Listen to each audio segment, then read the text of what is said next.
You're now listening to CHRISPIRACY. CHRISXMATT. Question everything. Break the matrix.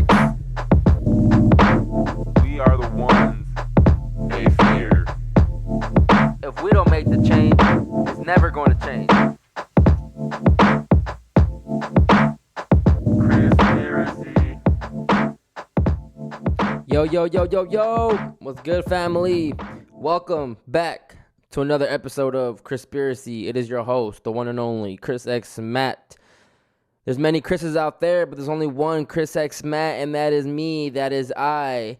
This is the only podcast where we continue to break the matrix.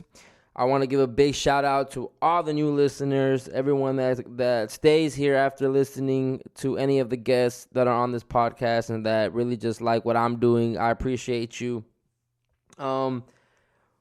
Go listen to the last episode, Ready Player One. I'm surprised at just the plays it's received within the time that it's been out, especially since it's a solo episode. And to me, that's dope. That means people are tuning in whether I have a guest or not, and that to me is amazing. Obviously, the ones that have the good guests get the hundreds of plays. If you guys haven't already listened to the episode 33 episode, listen to that, please. That is with Brother Berg. It was an amazing episode, conversation. A lot of people responded to it. The reception was amazing to it. I gained a lot of new followers and subscribers from that episode, so shout out to everyone that is subscribed to CHRISPIRACY. And if you haven't subscribed to CHRISPIRACY, please do so right now. Stop the episode, pause it, and please go subscribe to CHRISPIRACY. You can do it on SoundCloud. Follow the SoundCloud if you are on SoundCloud. If you have an iPhone and you have the podcast app, add me on the podcast app. Just search CHRISPIRACY and I will for sure pop up. Leave a comment. Leave some stars. Give me a 5-star review. Shit, I don't know. Leave a 1-star. I don't care. Just subscribe. Please do me that solid. If you're on Spotify, ban me. Fuck Spotify. If you're on Google Podcasts, subscribe on there. Follow on there. If you're on iHeartRadio, subscribe on there. If you're on YouTube, subscribe to my YouTube. And that's not really, don't get confused. You can search CHRISPIRACY on YouTube, but the channel itself is not CHRISPIRACY. It's Overly Blunt TV. Go check out my other podcast, the old podcast that I used to do, the Overly Blunt podcast. That will eventually come back soon. I don't know how soon, but it will eventually come back. Right now we're doing CHRISPIRACY because I see it doing what it's doing. And I just want to keep making this more exciting for the listeners, and I'm going to continue doing that in my own way, in my own sauce. I just have a bunch of ideas. I've been super inspired lately and creative, and I've just been really wanting to execute ideas that I have in my head, and I'm really about to bridge this gap. And you guys are just going to see what I'm talking about eventually within time. So shout out to all the new listeners. I really do appreciate everyone. Shout out to all the new subscribers. I see my listens going up, and I just, it's dope. It's super dope, and I'm grateful because and I have to start showing love to the listener, the ones that actually do listen and are showing love. I can't always just focus on the negative and who isn't posting my shit or who isn't showing me love. You can't. Why show them love, or why even speak on them? I might as well be showing love to the people that are showing love to me. And I'm just reciprocating energy at this point. What's happening? What's happening in the Matrix this week? Shit, I don't even know what the fuck be going on anymore. Politic-wise. Ooh, we got the stimmies. We got a motherfucking stimmy. That stimmy hit. That stimmy hit. That stimmy hit. That stimmy hit. What you guys doing with your stimulus, huh? What you doing with your stimulus? Hopefully, if you need that money, hopefully it's of good use. Use it to a good use. If you're just gonna get high off that money, shout out to you too. If you're gonna buy some weed, shout out to you. If you're gonna buy some mushrooms, shout out to you. Yo, if you're gonna buy some shoes and some clothes, shout out to you. Whatever you're gonna spend that stimulus on, shout out to you. If you got your stimulus, shout out to you. It's very rare that we get money from the government just like that. It's shit crazy. You go on your bank account, and that shit really says IRS, deposited from the IRS. That's wild, because the only time that really happens is if you get a tax return. So it's pretty wild that we've gotten 3 stimulus bills, and yeah, Joe Biden still owes us $600. I ain't forget. That was $2,000, bro. That was $2,000 you were supposed to give us. Nah, not $1,400. Don't be, nah. But that, I guess they're trying to say that $600 we got before was to make up. That equals the $2,000. But man, I miss Trump. I just been so tapped out since Trump's been out, and at least Trump kept me somewhat engaged. I don't even care to see what's going on in the political world or all that shit, like the laws being passed, or I don't know what the fuck is going on. I really don't. The whole the Cuomo shit, I don't know, and it seems like I'm not surprised. Obviously, it's the Democrats. Like I knew it was gonna go down this route, so maybe that's why I'm not as interested. But if it was Trump, it kind of felt like there was a good guy at least fighting against the powers that be. Regardless if Trump was part of the plan, maybe I'm not saying Trump was the savior or was going to be the one, but it did seem he did give us the illusion that he was the good guy fighting against the evil people. So it kind of kept me intrigued because it was like, let's see how this should unravel. But then the good guys, won the WWE match. And now it's everything's going their way, and people are, and it's not surprising to me. It's not surprising at all, one bit to me. But if you got your stimulus, shout out to you guys. I guess shout out to Biden and them for that. I guess I'll take free money, even though whatever it's not free. It's really hard. You can do printing. Yeah, I know money is a fucking fake. I get that. But it's money that, it's money that you're not relying on. It's not like you're sitting back thinking like, yo, when the stimulus hit, I'm gonna go do this. And if you are, that's kind of sad. But for those that aren't, like, for the most part, the stimuluses haven't even been consistent they haven't been consistent enough to where people should get to a point where they rely on them.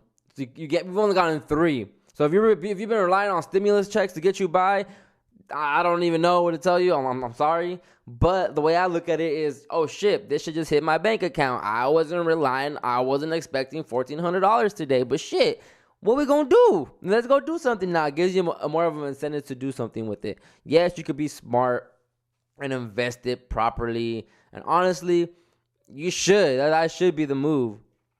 I got mine and I'm like, what should I do with it? Thinking about getting some GG33 courses though, but then I'm like, yo, do I really need that though? Do I really need those courses though? Because at the end of the day, I know I'm smart enough to figure out some shit if I really applied myself. I know I'm that smart. I can do it.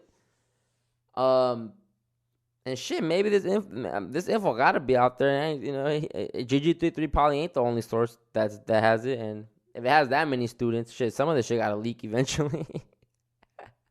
I'll wait for the leaks. Nah, but if you do need that stimulus check for whatever to keep a light on, to get by for another month of rent, hey man, use it for whatever you need to use it for.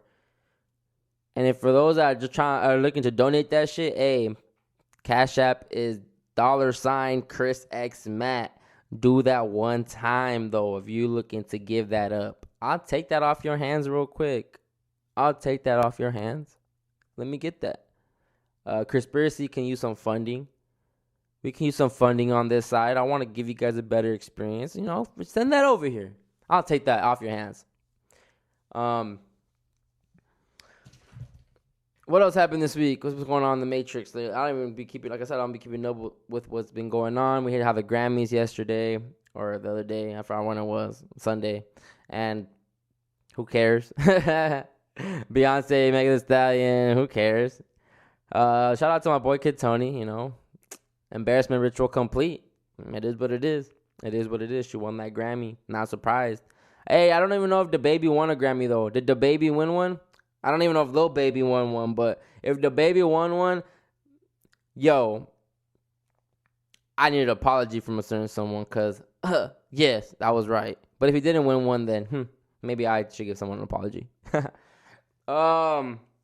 Today's episode, though, we got a guest for you guys. Yes, sir, we do.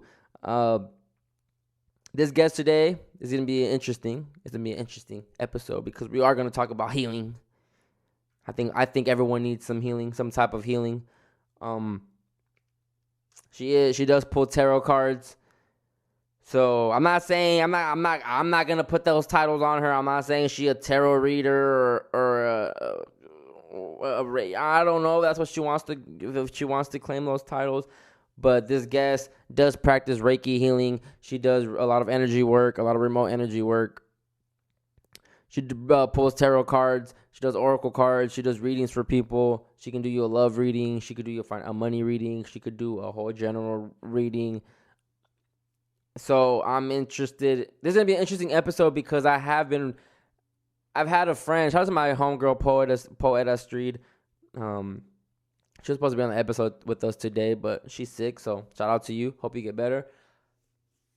She has, Poet Astrid has done a lot of, she's done some Reiki healing before, some remote healing.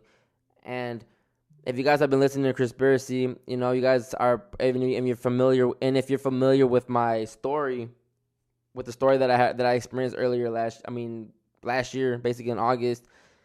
I've shared it a few times on the pod, and if you want to listen to it, go listen to the Metal Rooster episode and the Fala Azul episode and the Demons Are Narcissists episodes. We definitely talk about it on those. But basically, the stuff that I experienced, my friend was recommending me to go get some energy work, to get a cleanse. And just to get, you know, kind of like just like a fresh start, I guess. After everything that I went through spiritually. So I never did it. She always told me you should go look into it. You should, it will really help you. She told me her experience because she had gone through it, and that's why I really wanted her on this pod, because she has gone through it, and I wanted someone that has gone through it to tell their experience. And eventually, I didn't sign up for it, or I haven't signed up for it. And then when I reached out to our guest today, she had mentioned if I was interested in a Reiki healing and some energy work, and I took it as a sign because I wasn't looking for it. The reason I was avoiding it too when Astrid was recommending it to me was because it was around the time where I didn't know if I can really trust spiritual people like that, like the spiritual community. I thought I was going to get played. I don't know if the person doing my Reiki healing, I don't know them like that. So who knows if they're a good person to be doing this or not. And I just got turned off by all that kind of shit. So I didn't want to open up more portals for other shit to come in. So instead, I kind of just backed away from it and said, you know what, I'm not gonna do it. Like, it's fine. I deal with it myself. I just heal myself. Whatever that meant in my head, I went with that. And so when I reached out to my guest today, I asked her, she asked me about that, and I kind of took it as a sign because now I felt like it was coming to me. And I've been experiencing a lot of spine issues since the day I turned 27. So to me, I've kind of, and based off what happened in this house, I kind of feel like something's still lingering around and it's like on me. So I do want to get some sort of cleansing to an extent. So I have been thinking about it, and the fact that I just recently have gotten better. You know, I've still been out of work, but I've recently gotten better. I'm finally moving around and able to bend over and bend down and twist and turn my body the way I'm used to, before I got sick, before I got injured.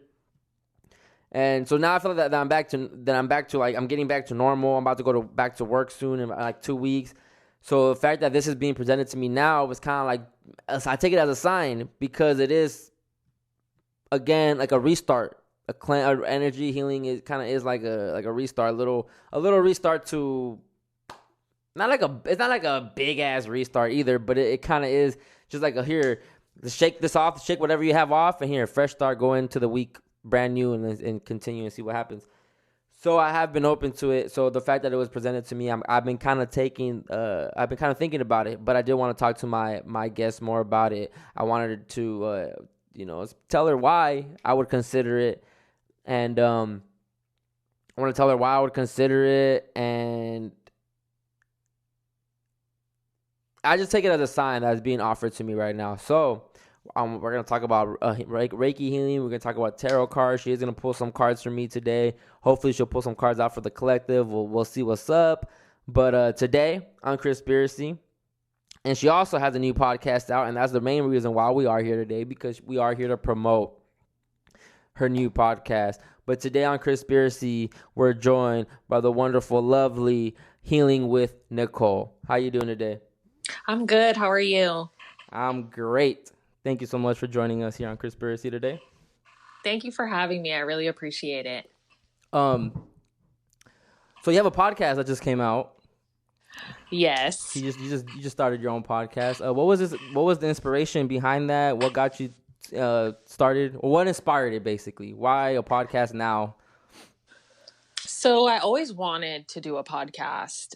There's a little backstory to it. I used to have a blog years ago called Beauty and Beer, and I would go to craft breweries and try beer. And I actually was a guest on a podcast.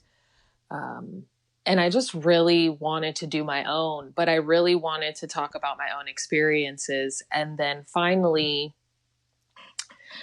just in this 2021 and new year, I just said, you know what, I'm going to do it and really just talk about my life and my experiences. And I feel like I hold a little bit of shame and some things that have happened in my life, but I think that through the podcast I can heal myself and get over some things. And also my goal would be for people to listen and realize that they're not alone. It's not the end of the world. Yeah, to be more relatable. Yeah, we're all human and we're not perfect. And I think sometimes with social media and TV and all of that, we lose touch of the fact that we're not perfect, and we don't have to be. And we could all use some healing as well. And you're in your podcast is called Healing with Nicole, correct? Yes. So the focus on the podcast is, I mean, I don't know if you're really trying to heal people through it, but I can see how people can listen to it and heal through, with the help of your podcast as well. Not necessarily that's your goal, like, it's a medicine so you can get through whatever, but I can see people listening to it and getting inspired to maybe, learn from you. Because I always say wise people learn from other people's mistakes and smart people learn from their own mistakes. So exactly. And that's basically what I want to do. I'm hoping that someone listens to an episode, they might share it with someone who needs to hear the message. So it creates that ripple effect. And that's really my goal with it. I was listening to your the episode you just put out. It's episode 2 is out already if you guys want to go check that out. And I will have everything plugged for the people so they can click and make it easier for you guys. But I was listening to it, and you did touch on how like people thought, like all these people that do follow you, right? And that are reaching out to you, that they're like, oh, and you tell them, I once dealt with, abuse or something like that. And they're like, whoa, that's crazy. I would have never thought. You seem like you're well put together and everything. And to me, it's like, I'd rather have someone that's been through it, that's gone through the motion, that has experienced that, to learn from them and hear from them, than to have someone that's just trying to tell me don't do that because it's bad for you. Yeah. I think there's more weight to it when I do talk to people, whether it's a tarot session or a distance Reiki session, and I do share experiences. I think it holds more weight because I can say, hey, I can relate to you, or this happened to me, and look where I'm at now. But I think just because it's like you're a healer, quote unquote, I don't know if you would consider yourself one, that they put you at a different standard, like you can't do anything bad. I mean, it's like, I'm human too, like. Exactly. And that's the fear that I always had about calling myself a healer or giving myself that title, because I am a human being like everyone else. And I think that people look up to people on social media, YouTube. I don't like to use the word influencer. But it's like people start to hold complete strangers to all these standards. And it's like, look, I'm not perfect. I've never claimed to be perfect. I have all these issues. And honestly, that was a fear that I had about putting episode 2 out, was that people were going to judge me or not see me as a true healer because I had so many issues with addiction in my past. I appreciate the vulnerability though, especially if you are trying to pursue healing work, and the little small words like even the way your name is, it's healing with Nicole. It's not healing by Nicole, or Nicole's not healing you. You're healing, like we're healing with you. So just Yes. little certain words is it matters too. So I appreciate it because it makes you feel more human, it eliminates that illusion online of this person we can't touch, and she's just a LARP account that's just like healing and wants to take our money because she can do readings and shit like this. And the game's kind of fucked up right now, so I appreciate episodes like this where we're able to connect more. Like, okay, she's human. She had her troubles, and it makes sense that she's now on this path. She learned, she learned the hard way. Yeah, I definitely learned the hard way. And we're still learning every day, shit, you can relapse today, tomorrow, whenever, and that don't mean you should just fall back all the way down again. You should just, hey, bro, I fucked up today. Tomorrow's another day. I'm gonna keep pushing. Exactly. And that's what I mentioned in the podcast. I look at recovery as like riding a bike. How many times do you fall off a bike? Even if you're an experienced rider, you might have that day where you do fall. You just get back up and you keep going. So at what point did this spiritual journey begin? Did all this spirituality stuff come into your life? Was it when you reached rock bottom, or when did it happen? Well, when I reached rock bottom with my substance abuse, I feel like I actually hit rock bottom a few times. The first time with substance, with cocaine, and that really took me down a really dark path. I started to realize that I didn't care about my life anymore at all. I only cared about the substance. That's all I cared about. The minute I woke up, the minute I fell asleep, I was high all the time. And when my friend was murdered, and that hit me really hard, that at any moment in time, we're not guaranteed life. That started a domino effect for me, but I still wasn't fully into the spirituality. I actually ended up switching my addiction to another substance and going through some horrible experiences. And then I honestly can't even tell you how it happened. It just happened. I was on YouTube and I found, I think at that time it was like the Leo King. He's an astrologer. Oh, I'm aware of him, yeah. And so I just started watching him and I was like, okay. And then I found Amber Khan. She's a tarot reader.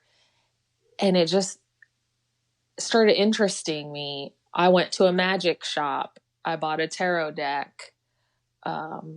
Started kind of just dabbling in it. But it was just on the back burner. I wasn't fully committed to it. It was just something I would do. I would pull cards here and there. For me, the healing, the Reiki and finding GG33 and all these other avenues of healing and magic and numerology was when my grandmother had cancer. She had pancreatic cancer. She battled it for a few years. And I pretty much dedicated my life to her during that time. And I was pretty much living in a hospital for a period of time because she didn't speak English. So I was her translator. So I would translate everything. And during that time, I was dealing with substance as well. I was drinking. Whenever I was not at the hospital, I was drinking. Because I needed to numb myself out. I would, if I had a break, 1 to 2 day break, I would just smoke so much weed and drink so much alcohol just to numb myself completely out. And it wasn't until she actually passed away and I went through a lot of anger. You know, death is it's kind of like recovery. It's a process dealing with death. And that's when it's really hard to explain, but it all just came to me. I found Gigi33 on Twitter. I found a Reiki master on Instagram. And then it just started just connecting to it and finding my power. And that's just how it all started. I never thought that my grandmother passing away would be what catapulted me into this whole journey that I'm on now. It catapulted you into Healing with Nicole, what you were saying? Yes. Okay. So then after that event with your grandma happened, you transitioned over. Did you stop everything? You went cold turkey on all the substance abuse, or you kind of were just gradually like, I'm kind of drifting away from this, or? I had a really, in her final days, I also had a lot of suicidal ideation where I was thinking about just ending everything because I just couldn't handle it. I was like, I would think about doing cocaine while she was in the hospital. I would think about it, but I would sit there and look at her and say, no, I need to be clean. I need to be good. And I just went cold turkey on everything. Honestly, now I don't even really smoke weed. I used to smoke a lot. I started smoking weed when I was 13 years old. So I'm 35 now. So that's like my longest relationship was with marijuana. But, that's a fact. I feel like I abuse it. I occasionally do because I do believe that it's medicine. It helps with, I rather take a hit than take an opioid, right, or a pill. Mm-hmm. That's just how I view things now. Right. But after she died, I did go cold turkey. I stopped drinking. I stopped smoking cigarettes. I stopped smoking weed. I went through a really dark period of finding myself, and I needed to get everything out of my body in order to do that. In the pod, when you said that your whole diet consisted of cigarettes, ices, and fucking, what was the other thing you said? I don't know what you said. I was like, God damn. No, small fry. I was like, God damn. Yeah, I'm a small frame, but I was weighing under 100 pounds at my worst point. Damn. And that was my breakfast, energy drink. For lunch, I would have the Coca-Cola Icy with the small fry. And that would be it. My body was pretty much shutting down at one point. Yeah. Damn, that's crazy. I was hearing the episode and I was like, yo, that's wild, It's like you said, because you don't know the backstory of the people that you're following and stuff. I'm thinking, I'm following Healing with Nicole, but then you get the backstory of that, and it's like, damn, it's real shit. People really, I like how everyone finds their journey. That to me is the more the intriguing part, because we can't hold each other's hands to that destination, but it's interesting when that's your story, and we all have our own. It's funny. Yeah, it's interesting because no one can force you on this journey. No one can say, hey, do this. For the longest, I was avoiding it. Yeah, for the longest, I was like, black magic, white magic. I'm cool off all that. I don't believe, just leave me out of it. Like, astrology, that's cool. I don't care. I was like that for the longest. And then when I came across Gary is really when he made it more appealing because of all the proof that he would show too. Like, look, this is how many coincidences. So that was like, oh, this shit really might be real. And also, growing up, astrology and all this stuff has like a feminine connotation to it. And when coming across GG33, it was like, oh, we got alpha males. It's like masculine spirituality. Like, I like this. Like, this is hard. I can rock with this. And it kind of just flipped my whole perspective on astrology and everything, just magic and the way you can manipulate energy. It fucked me up. It changed my life. Yeah, it's definitely life-changing, and I think Gary is a very intelligent individual who also triggers you to just think differently and view things in a different way, because we have been programmed since birth, and then you have someone who throws all this information at you, and it's like, is this how it is? Have you read that Matrix book he has out?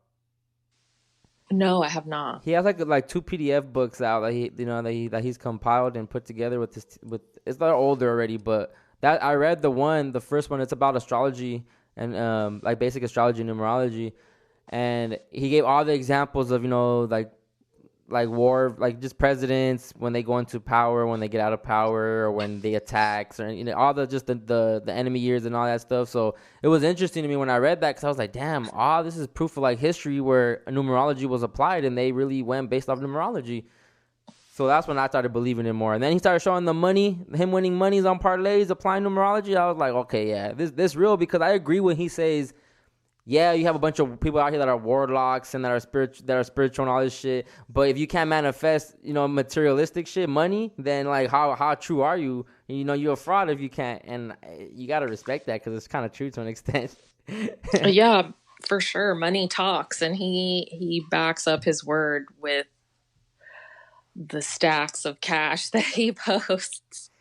People just hate him because his political views, I feel like. Other than that, I don't think they really care. He don't really get in the way. But I don't want to make this a Gary episode. Hey, Gary, if you're listening, come on my show. I know you don't do small pods, but bro, I know you see my messages too. I know you be seeing my shit. Stop acting like you don't.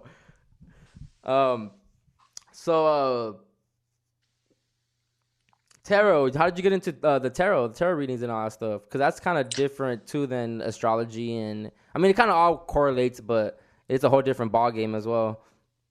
So the thing with tarot is, after my grandmother passed away, I ended up going through a really dark period, and I had found someone on Instagram who suggested that using tarot as a tool, kind of like getting through your day or a reflection of your day. And so when I bought my deck, I would just pull a card, and I kind of would just journal. This was my day today. This is the card that I pulled. And I even did that before my grandmother passed away. The day of my grandmother's funeral, I was having so much anxiety. I was so anxious, and I'm not taking any medication for my anxiety. So I was like, how can I keep it together and not totally fall apart? And I ended up pulling a card for myself before leaving to the funeral. And I pulled the devil card. Whoa. And I literally remember just staring at the card, not understanding why this card came out. And so I kept shuffling, and then the death card came out. Fuck. And I'm just like, what does this mean? So it kind of made my mind go somewhere else. And so I was so focused on, what does this mean, that my anxiety had gone away. And with the devil, I feel like the devil being pulled was, I had been chained to being the top person in my family, making all the executive decisions while my grandmother was sick. I was just chained to that. Everyone came to me, and my family doesn't have a lot of kids or anything like that. So I'm like, all these adults are relying on me. And I think the death card was just, that was a period of time, and the person that I was also had to end. You know, that part of me had to die. And I used tarot for a long time. I didn't do readings on anyone. I would just read for myself. You know, once a week I would pull cards for myself, write about it. It's funny because I actually shared it with some people. I always feel like it's very iffy. People can be very judgmental, but I have shared tarot with other people, and people have used it for their mental health as well, or, you know, just to find, we're all looking for answers. And I think that this is a good tool to use. The tarot is not going to be kind to you either. Sometimes I feel so called out by the tarot. I have to put the cards down and just walk away, because the tarot like, is not going to be nice to you either. That's crazy. I'm like, damn, like that, you know? The tarot be knowing, huh? Definitely. I had been in a relationship with someone, and we broke up, and I'm not going to lie, I was all in my feelings. And I pulled cards. I did a reading, and I was so angry because the cards basically told me this wasn't the person for you. Like, this wasn't going anywhere. And I was so upset. I was so mad. Honestly, I grabbed the cards, I put them in the box. I was like, fuck this. And I laugh about it now, but it's also our ego and our own things, our own emotional stuff gets in the way of seeing the truth. And the cards are very, very clear with that. And even when I do readings, I'm a Cancer sun and a Cancer moon, so I feel like I have to nurture people. That's just in my... Damn, you're double Cancer? Sheesh. Yeah. And you're an 11? And you're an 11? Sheesh. And I'm a Scorpio rising. Oh. Yeah, so I have a lot of water. Yes, a lot of emotions. Yeah, I have a lot. So I try to be very nurturing, but sometimes with my readings, I get a lot of readings where it's like, well, is my man cheating on me? And no judgment. I was at a point in my life where I was with a guy who was cheating on me all the time, and I stayed with him. But when I send these readings to these women, and men, I show them, here are the cards. I just want you to look at the cards. And I explain each card, and then I'll explain how they tie together. And it's like, here, you see this shady card right here. This card, what does it look like? It looks like he's talking to other people. He's doing sneaky stuff. And I'll get responses of from people. They're so angry. It's not what they wanted to hear. And that's the thing. It's not about what you want to hear. Yeah. It's what you need to hear. I actually have some friends that are like, nah, I'm not down today. I don't want to see what the cards is telling me. And I respect that, you know. I respect that as well, because not everyone wants to know. People think that you can tell the future with cards. I think that some people can, but I also tell people this. I can I can do a reading for you today. But everything in life is like a ripple. You know, everything can change. If, let's say I was supposed to walk out my front door, I walked out the back door. Yeah. I already changed what was supposed to happen. And you have that control. I did a reading for someone, her man was a cheater. And I said, well, if you love him, you need to keep it 100 and tell him that you're not down with this nonsense. You know that he's cheating on you. The cards are telling you he's cheating on you. You already knew the answer.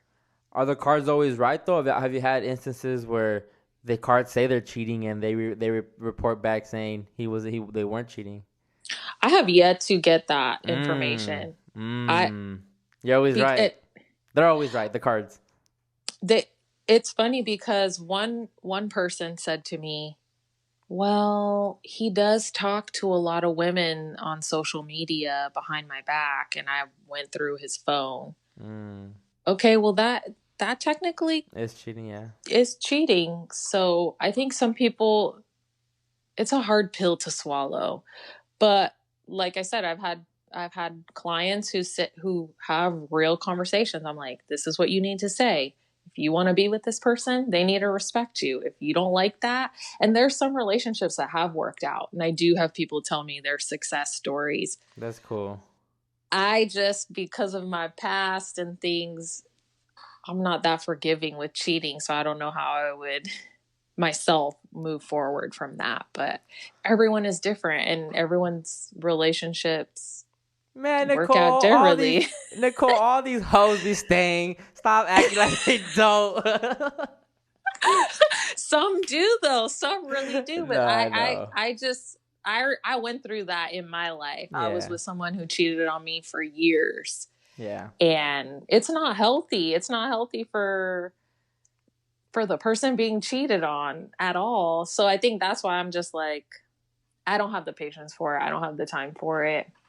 I mean, yeah, I'm and, very- and it's a certain level of disrespect too, you know. So if you like to be disrespected, then go ahead, you know, stay, try to make it work. But if he disrespects you, like, I mean, a lot of times too, it's corny, but guys, you know, we'll keep doing it until, because we know they're not gonna leave us, and then when they do leave us, yeah, you start moping and crying back for them. You might get them back, get them all situated again, and then you're gonna go back to doing your fuck shit. Like, that's the reality Yeah. with some people. I mean, some people change, you know, but some people, I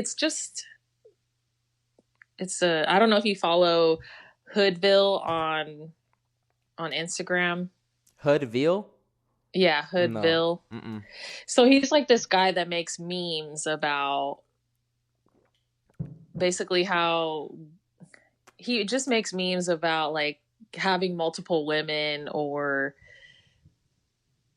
having multiple draft picks. Like he has so many followers, and I think it's funny. I think it's comical, but the reality is there's a lot of people who, well, if you're okay with it, if you're okay with sharing your person, that's your business. But if you're not, then that kind of sucks. Man, yeah, they're trying to normalize all this perverted shit, and girls to stay or girls to leave their man and be, you know, the man of the relationship. We're in funny times. We're definitely in funny times, and I think for myself, because I can only speak for myself, the way that I was raised, my grandmother being someone that I've always looked up to, she stayed at home. She cooked every single meal for my grandfather. She would wake up, his breakfast would be hot on the plate when he got out of the shower, and she would pack his lunch. His dinner would be ready to go when he walked through the door. She raised me for a period of time. She raised my brother for a period of time. She raised my cousin for a good amount of time. She did all the laundry. She cleaned. She always looked nice. Mm-hmm. So I find myself being caught in this weird place because I do want to be an independent woman, but by independent, I have a job, you know, I do want to go to work, but I still, for myself, I clean, I cook for my man, I make sure that everything is stocked up, what he needs. Yeah. You know, that's just me. I think a lot of people have stepped away from that. A lot, yeah. But for me, myself, I still want to work. Maybe when I have kids, things will change. But I think it's important to cook. And yeah, I mean, my man cooks too. You know, he grills. I can't grill, but you know, everything else I do. But I just feel like there's this glorification of women that don't cook, don't clean, don't have any sort of skills, but they just look good. Bunch of Cardi B's. Exactly. And I just, it's hard. I don't understand it because I'm like, what are you offering besides like a Wop. big booty and Wop.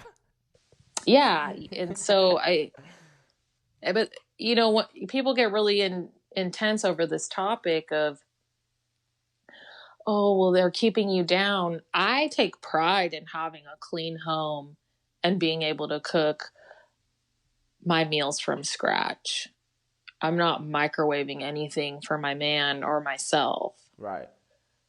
You know, I think it's more so of the argument would be more so that men expect women to do all that shit. And I can understand women being upset for that. Like, you really just want someone to do what your mom did for you. So I get that aspect, because I'm not out here searching for, like, I don't care. Like, if a girl doesn't cook, that doesn't disqualify her in my, you know, in my list. Just like, if you can't do that, cool. I'm not looking for you to cook for me. I'm not looking for you to wash my clothes for me. But it's different. Like, if you enjoy doing that, if you actually, you know, that's the role you want to take, then cool, I'm with that. Because I did grow up like that too, where my mom did everything for my dad. Both my parents always worked, but my mom always had everything ready for my dad. My dad would just go to work, come home, eat, you just chill. He would do everything that he had to do outside in the garage, whatever, you know, just certain roles. And I get that we're in a place too where the gender roles aren't a thing. It doesn't mean that just because you're a man you can't cook, just because you're a woman you can't do yard work. I get that too. I think it's just that we just have to come to an agreement of how we want to do some shit.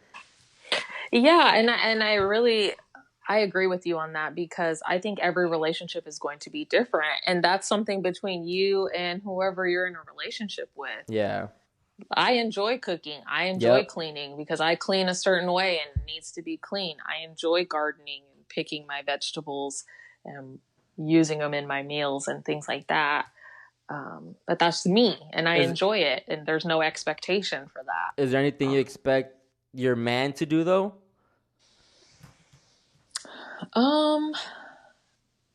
You know, this is the first man that I've dated who is very handy. He knows how to fix things. He knows. So I've never really had an expectation, because unfortunately I've dated men who just, I don't know, sold drugs or didn't, you know, they would eat McDonald's or.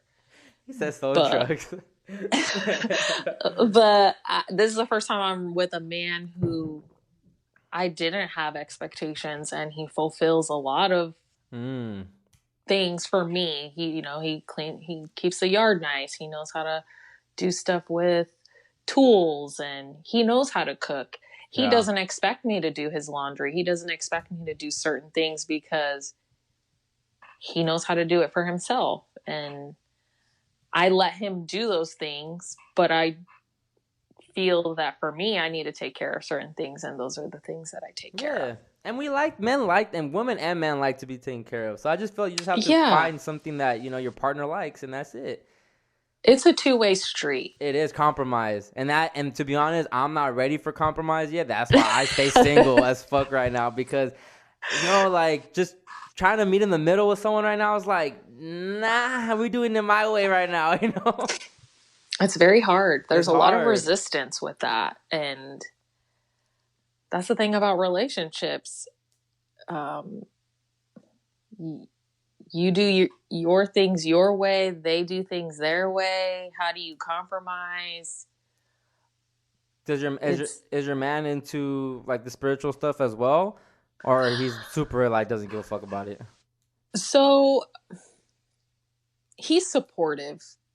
He doesn't really get it. So, and what sign is he?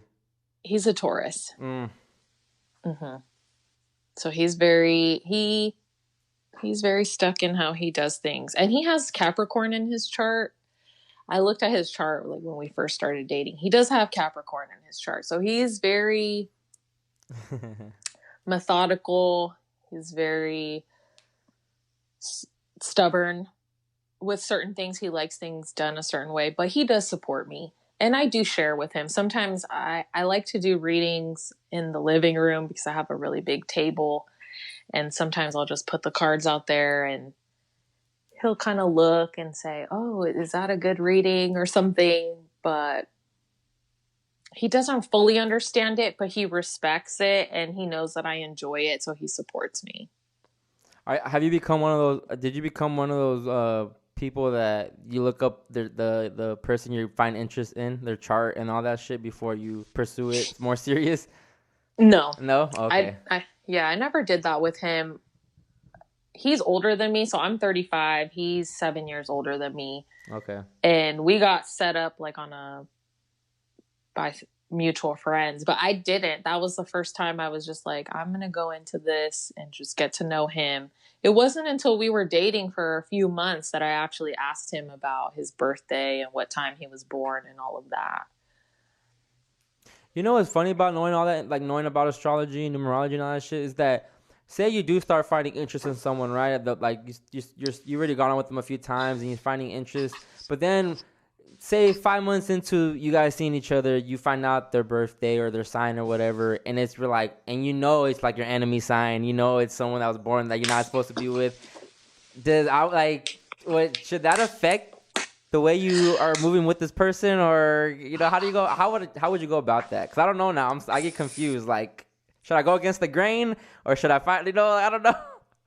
So what's funny is with that is before numerology and being introduced to the enemy signs and all these things, I didn't know. You just used to go in blind, like, hey, this person. But now that I look back at some of my really bad relationships, I'm like, oh. Yeah, exactly. That was questionable. And I don't know. I think that it's funny because sometimes people say, oh, July cancers are crazy and this and that. And I'm a Cancer sun and moon, so I can be very intense. But I think who I was as a person, as a Cancer 10 years ago to who I am now is totally different. I think that there are a lot of factors of where you are in your life experiences on top of your sign, Mm-hmm. Sometimes I feel like we put a lot of emphasis into like these beliefs that we make it, we make it reality. So sometimes I feel like, oh, now that you find out this is your enemy sign, you start thinking like it's gonna go wrong, and you create that rip where it starts going wrong or it starts going south. I don't know. I know. What if it is just just the power of belief? That too, you start over analyzing it, or it's like people who have kids. So I'm not gonna lie. When I had my numerology reading with Wendy, she told me, "Oh, you should try to have a kid in the ox year," which we're in an ox year now. Mm-hmm. And I was actually, I really wanted to have children. I mean, I still do, but this whole 2020 kind of threw a wrench in everything. Yeah. And so I'm like, well, it's only March, but at the same time, it's like, I don't want to stress over having a kid in this year because then I would have an ox kid like me, Yeah. It's I don't know. It's sometimes it's too much. Like, I didn't know that my enemy month was my own birthday month. And I was like, what? So how does she break that down? How do you try to, avoid that or make it better? It's so funny because I was so shocked when she said that to me, because I, for years, would always get all of my friends together to meet up at like a brewery or a bar. It would just be a whole group of us. And she basically was like, you need to lay low in your birthday month. I was like, what? That's what I mean. Like, how much do we make it real or not? That's what I'm trying to figure out. Yeah, it's just because I'm year of the rooster, so my enemy year is cat year. The last cat year was 2011. I graduated in 2011, but I wasn't a big accident in 2011. So I'm like, damn, that's because of my enemy year. So little shit like that, I started podcasting 2017, the last year of the rooster, and I didn't know about all this. It was just happening subconsciously. The matrix was just matrixing, and so when I figured out the information, I was just like, oh wow, that makes sense. This shit really might be real. But then when it comes to stuff like this, it's like, how real could it be? Like, what if I'm just creating it because I believe that this sign, is my enemy? I don't know. I don't know. It gets real deep because sometimes I'm like, okay, so I mean, people don't plan their kids. Some people have enemy, Right. you know, their kids are their enemy sign. Or I think that your podcast with Metal Rooster, Mm-hmm. I think he stated that one of his children was an enemy sign. Yeah, he did. And no one planned. I don't know. I mean, I know some people like to plan and do the C-section on a certain day, but what about just letting things happen naturally? Yeah. I mean, it would make sense, like, if, I think it was his daughter that's the snake. I mean, the rooster. I mean, the cat. So if she ends up growing up and they do have, like, problems in the relationship, that probably would be the reason why. Like, it's your enemy sign, bro. Like, you guys are always gonna bump heads. It is what it is. Maybe, but Maybe. And then his son's a snake, so he had a soulmate and an enemy. Yeah, so it's like, is the soulmate kid your favorite kid? Like. But then, Gary does say numerology supersedes astrology, so I'm trying to figure out who my enemy numbers are, and that's something you have to sign up for GG33. He wouldn't tell me that information. Oh, wow, that's interesting. Yeah. I never even thought about that. Yeah, there's negative numbers. You have your negative. I asked him that question. I'm like, what numbers should I get with? He goes, oh, I can't answer that. I was like, wow. I want to know, bro. There's just so much information. There really is. What can you tell me about myself? For my signs, I'm a Scorpio sun and Aries moon, and my rising is in Cancer. Oh, your rising is in Cancer. Mm-hmm. I don't know why. That's so funny. So I'm not huge on astrology, but I do feel like I relate to certain signs. But I always feel like I can know when someone's a Cancer. When I was listening to your podcast and you talking, I was like, wow, he's really like, you're very confident. Yeah. But then there's something when you talk. I don't know what it is when you talk and things like that. I'm like, I think he has Cancer or something. Yeah, my rising but is. Your moon is what? I'm sorry? My moon is Aries. Oh, okay. So fiery Aries. That's interesting. It's a cardinal sign. What's a cardinal sign? So the cardinal signs are Cancer, Libra, Aries. I forget the other one. But like the cardinal sign is it Capricorn? I think it is. It might be. Yeah, I don't know that much about astrology. I have a bunch of astrology books, so that's what I reference. But Aries moon. So how do you feel you handle your emotions and things? It depends. It depends who's causing the emotions. But I'm very I think I respond a lot in my Aries. I think the way I respond to a lot of people is in my Aries way, where it's very like fierce and direct, and I don't hold my tongue, and I kind of like, then I step back, and like the next day I realize I shouldn't have said that. It was too much. I should have thought about what I said. But that's. And your sun, what's your sun sign? Scorpio. Scorpio. Yeah. See, so are there things that you really are private about? I feel like Scorpios can be so mysterious. Yes, 100%. 100%. That's how, as a rising, I don't want to be, I have this weird thing. So I have this Healing with Nicole page, and I show my face, but sometimes I would love to never show my face. I don't know if that's like a Scorpio thing, but I just want to be hidden in the shadows. I don't want to be seen. I don't know if you can relate to that, but I can. But that Aries moon is what makes me just want to be out, and like I don't, not be to myself. Well, yeah, because I feel I grew up with someone who is an Aries, and she's very successful, and I just feel like she's so easy to talk to. And I just feel like with Scorpio, we can be very like hidden and not really want to talk. Yeah. And I think that's where I get my sensitiveness from too. I'm very like, how Scorpios look tough and everything, but they're small as fuck. You can step on them, So that's how I kind of relate to it too, where, I have this outer shell where I look hard from the exterior, but, I can get emotional too. I get in my little sad bag. I want to express it. I want to show it, but I do have that little emotions in me.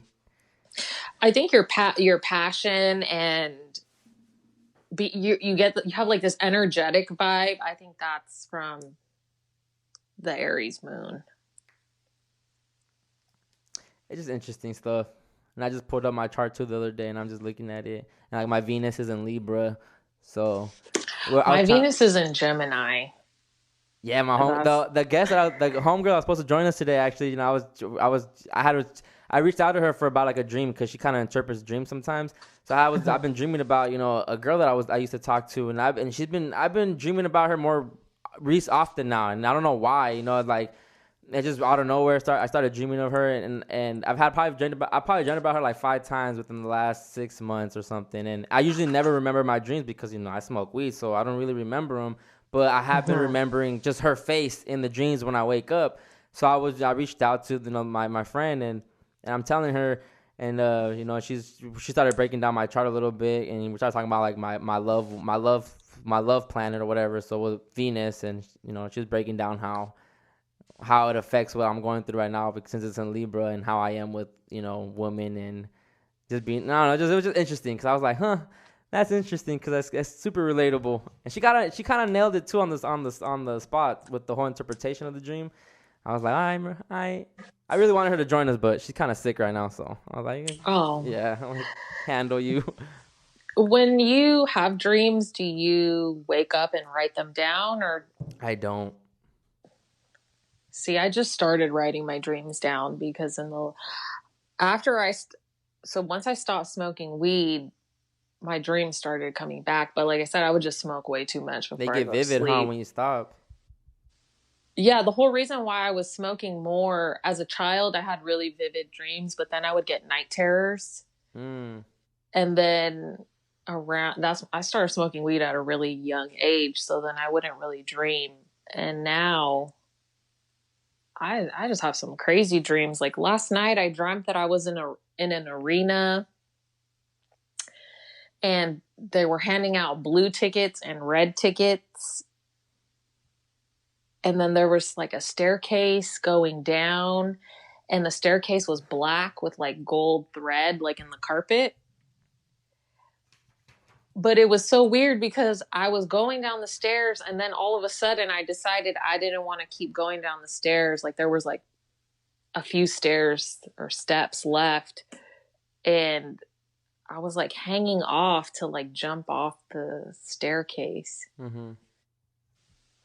And then I woke up, and then it's funny though, because I wake up, and no matter what the time is, I'll find like a little piece of paper, and I'll just scribble what I dreamed. And then later in the morning, when I actually I'm awake, I'll try to read my handwriting and figure it out. But maybe you felt like there was something unresolved with that person that you've been dreaming about.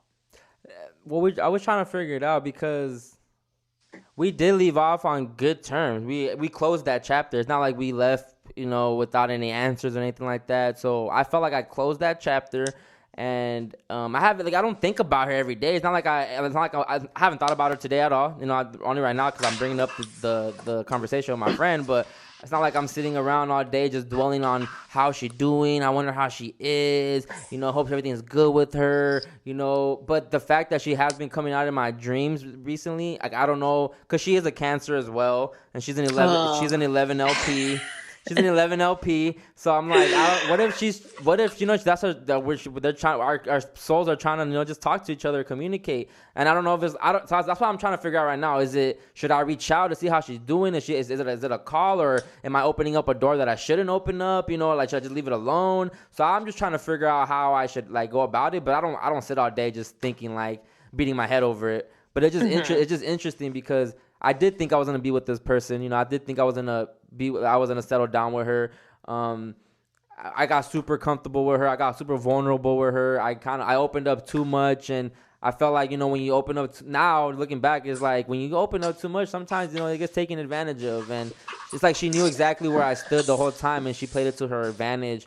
And and I'm not mad. I was mad at the time when we first stopped talking, but then eventually we reconnected, and we talked about. I told her how I felt about her just leaving and everything. So it ended on a good terms. We ended off on, it was thank you for being in my life. You did what you had to do. You made me realize things about myself. I appreciate you. Have a blessed life. That's how it ended. So now that this is happening, I'm kind of like, what the fuck going on? Why am I dreaming about her? But my friend told me, she's like, well, maybe that's just your conscience telling you that you're missing some type of intimacy with someone, because that is the last person that you were like kind of, well, not the last person I've been with, but the last person that I was intimate with and laid up with and cuddled with, not just to meet up and hook up, So that kind of, I agree with her on that. Like, I could probably be it. I have been missing that, just trying to build with somebody and grow a relationship with someone.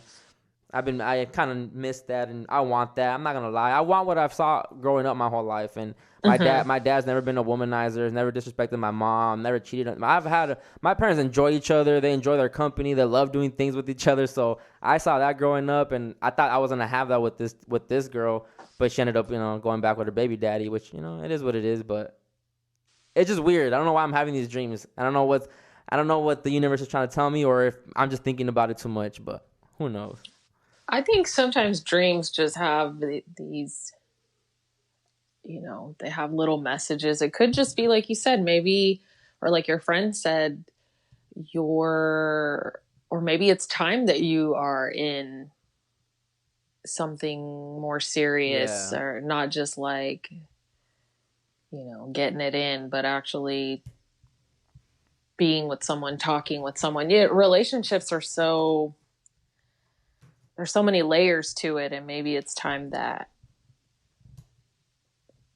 you try to pursue something with more depth than just. And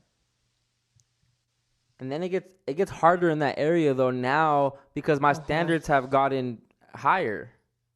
I can't be with I don't want a chick that needs me for her happiness or needs me to complete herself.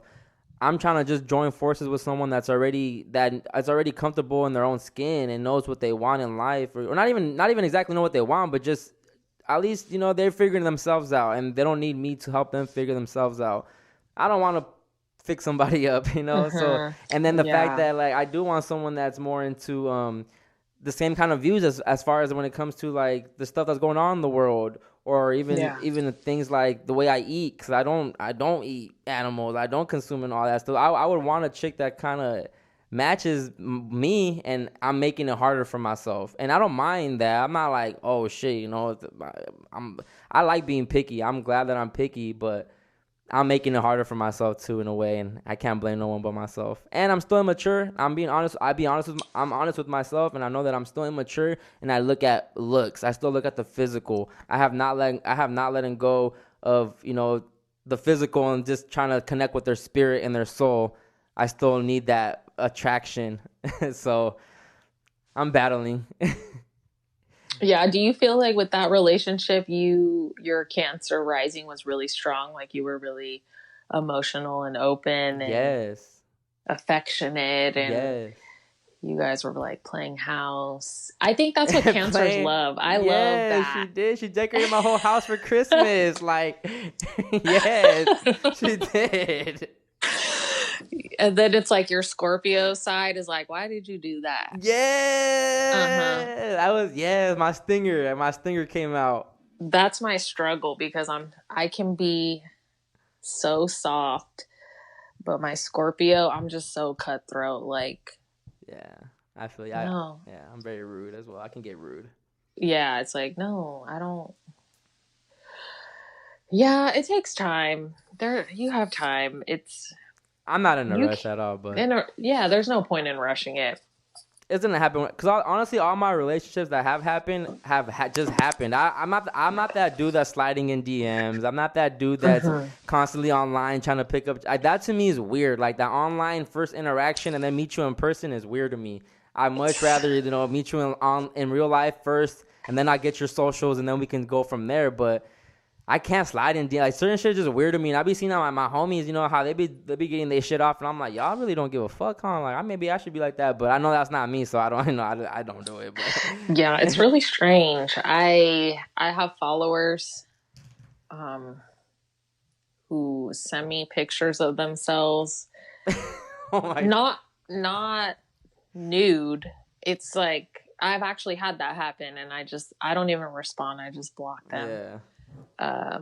It's funny because I had a guy send me a naked picture of himself, and I responded and I said, why did you do that? Why did you think that was appropriate? Why did you think that I wanted to see you naked?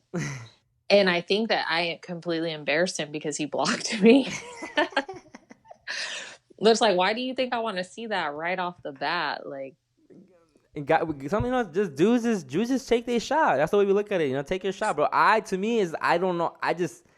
That's what gives guys the bad rep, though. Like shit like that, doing certain weirdo shit like that. That's why it gives everyone else a bad rep. And then certain chicks always think that guys are just trying to get it in and shit. And to be honest, sometimes I just enjoy female company because female energy is dope sometimes. I don't like being around men all the time. I want to have some chicks around, and I don't want to necessarily fuck you. We can just chill, talk about some astrology. I can talk y'all lingos too, let's talk about it, Yeah. So that's how I look at it too, because I don't always want to just be with my homies listening to hip hop and smoking, and all like that. We could do that. But I also want this, I want to chill with the ladies too sometimes. And it's hard to find the girls that just know you just want to chill with them, because they always eventually think you want them around because you're interested in them. And sometimes it does end up like that, but sometimes it's just we're just homies, yo. Like, relax. I wish that people would normalize just having friendships with the opposite sex and not just thinking it's going to be something sexual or romantic. Because when I'm with someone that I'm really attracted to, like that last chick the one I've been dreaming about, I was so into her. Like, she marked everything off my list. Her looks were literally just the icing on top, because it was like, damn, everything, the way you are, the fact that she was OCD, every little thing, I'm like, you're exactly what I would want. And you're fucking fine too. Like, bet, say less. And then it gets to a point where, damn, I lost my train of thought. See, that's that weed. Yeah. Was she also so are you vegetarian or vegan?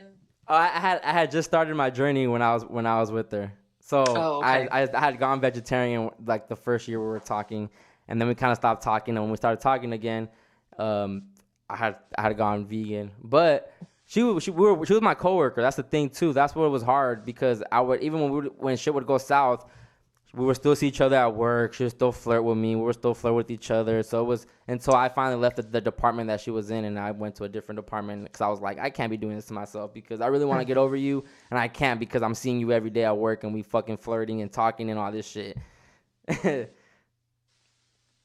Yeah, it makes it complicated for sure. But anyways, Nicole, it's not a relationship episode. Wait, I like it though, because no one's really heard about my relationship side on the podcast, so it's a cool different side to give to them. It's because you're talking to a Cancer, and I feel like people are so comfortable talking to Cancers. Yeah, I like strangers. Well, when I used to go to bars a lot, I feel like people would just talk to me just about everything. I'm like, okay, cool, let's just talk. Yep. I feel that. I'm usually always the talker.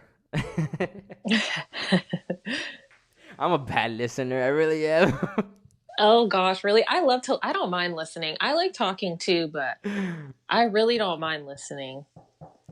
I have to force myself to listen. Like, I have to remind myself, like, bro, let them talk. Let them, relate. Just let them. Hear them out. It's not always about you.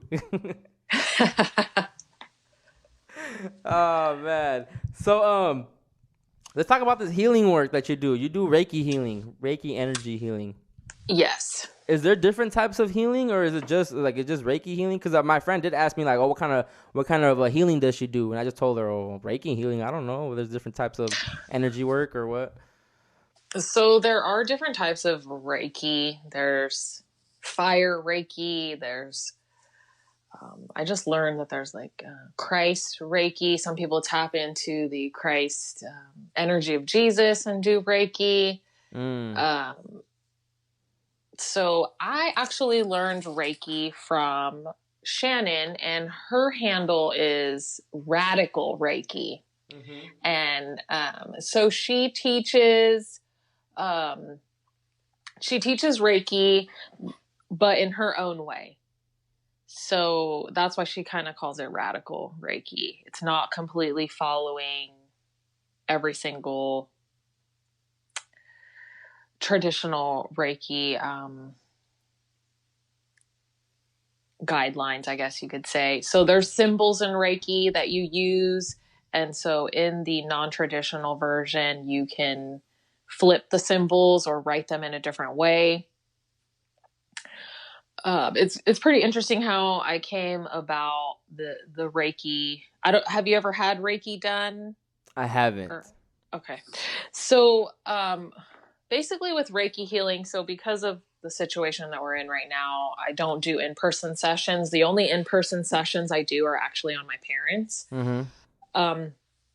So for example, in an in-person session, the person would be laying down on their back, and you position your hands, over their crown, over different parts of their body. And that could be, you can touch them, you cannot touch them. Like the feet, like at the ends of at the feet, you can hold the feet, the knees. I personally like to hold the hands as well. That's just something that I do. But it's really hard to explain until you actually go through it. But I started receiving Reiki after my grandmother passed away. And it's just, when you're receiving Reiki, you can feel a shift in temperature. You can feel energy kind of traveling through your body. Some people experience memories that come up, thoughts, feelings. And that's kind of how it goes. I'll, like with my mom, I'll put crystals in her hands, crystals around her. So I'll create like a crystal kind of grid depending on how she's feeling. And work with her. So she had a work injury. She fell at work. And so I try to send energy to the side of her body where she had gotten hurt. And my mom and my dad didn't know anything about Reiki. And when I did it the first time on my mom, she was so shocked. She was like, I love this. I want you to keep doing this. So I do that in person, but if we were to do a distance Reiki session, which is what I do with my clients, I would send you an email just letting you know what time I'm going to start your session. And the best recommendation is to be laying down, ready and open to receiving, being comfortable, having pillows, having a blanket, because your temperature can shift. Sometimes you might feel cold. And then I'll send an audio file, or if you have your own meditation music that puts you in that meditative state, use that, or you can use what I send you. And on my end, what I do, and this is just how I do it, I have a mat that I roll out, and I put crystals where each of the chakras go. So I have a crystal for the crown, a crystal for the third eye, a crystal for the throat, heart, solar plexus, sacral, and root. And I have that. And so that kind of gives me an idea of the body. The end of the mat is the feet. The top of the mat is the head. And I just go through and envision you on the mat, and I send Reiki healing to you in that way. And it seems far-fetched. I use symbols to tap into, because time and space aren't real. When you experience distance Reiki, you realize that time and space are an illusion in some way. But then I feel certain things. So if I do a session and let's say I'm over your arm. So when I'm doing a session, I might be like, okay, Chris, I'm starting this session with you. We're going to tap into your energy, send you Reiki healing for your highest and best. If any angels, guides, positive entities want to come in and send a message, I accept it. I start, And I talk out loud because I'm by myself, and I'll be like, okay, I'm sending Reiki to your arm. I'm sending Reiki to your bicep, to your tricep. That's how I do it. I'm sending energy to every layer of you. I will send Reiki to your blood. I will send Reiki to your joints. Some people don't do it like that. That's how I do it, because I'm sending it to you on a cellular level as well. I'm sending it to your mind, to your thoughts, to your ego. And I just go through each part of the body, and out loud, I'm going over your hip and your hip joint, and I'll go over your knee. And I do envision myself holding the knee, and I'll say, I'm holding your knee. I'm sending Reiki to your knee. And then while I'm doing all of that, I might feel sensations in my body. And so, for example, on a recent session that I did, I felt a pain in my arm. It was like a quick pain in my arm. And so what I'll do is I'll take a quick note and then continue. I might feel sadness. I've actually had tears come.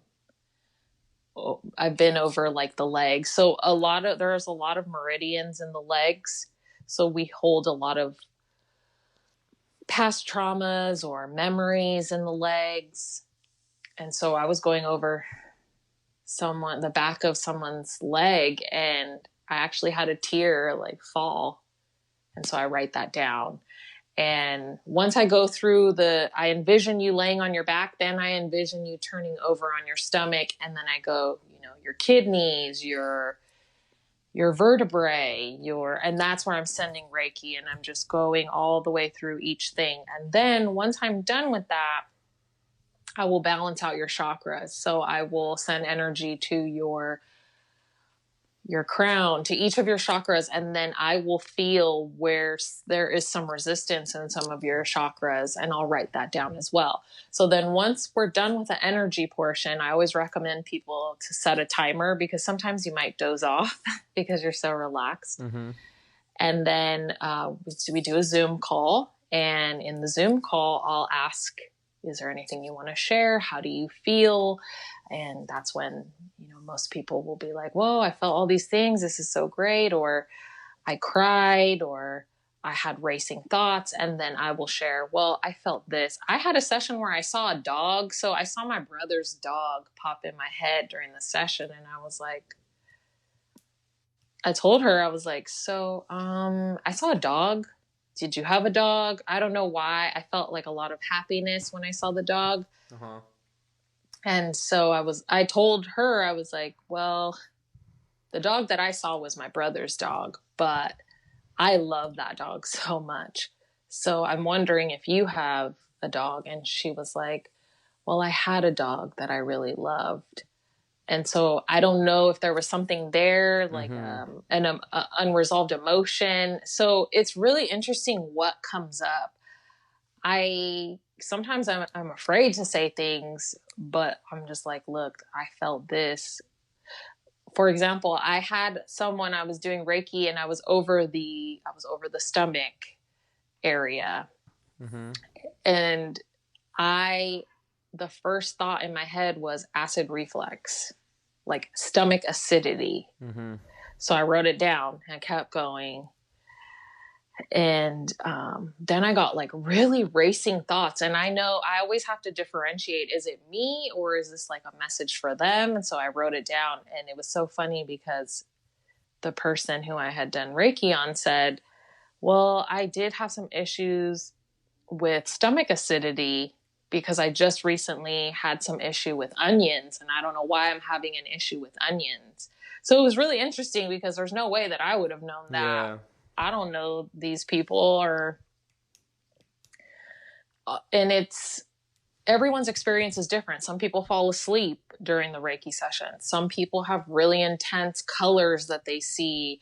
They get images in their head that, of things, and they are like, oh yeah, I saw like a bird flying, and I saw this, and some people say that they see me, that they see my face when their eyes are closed. Wow. Yeah. And it's really hard to,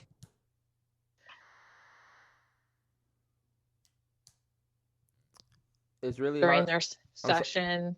I'm sorry, you broke up. You said it was really hard for what? It's really hard sometimes to put it into words, like what you're going to feel, because everyone is so different and everyone's experience is so different. Yeah. But are the reviews good? Do people actually they feel better after you're done with the session? Yeah. So I always tell people, like I said, some people cry, and I always tell people this: things are going to come up because we're moving energy in your body. So if something comes up that makes you upset or sad, sit with it, process it, understand that it's energy moving in your body, drink lots of water, and just pay attention to the signs and the thoughts that you have. I'm really thankful. I have received a lot of positive feedback. It is something that not a lot of people are familiar with. So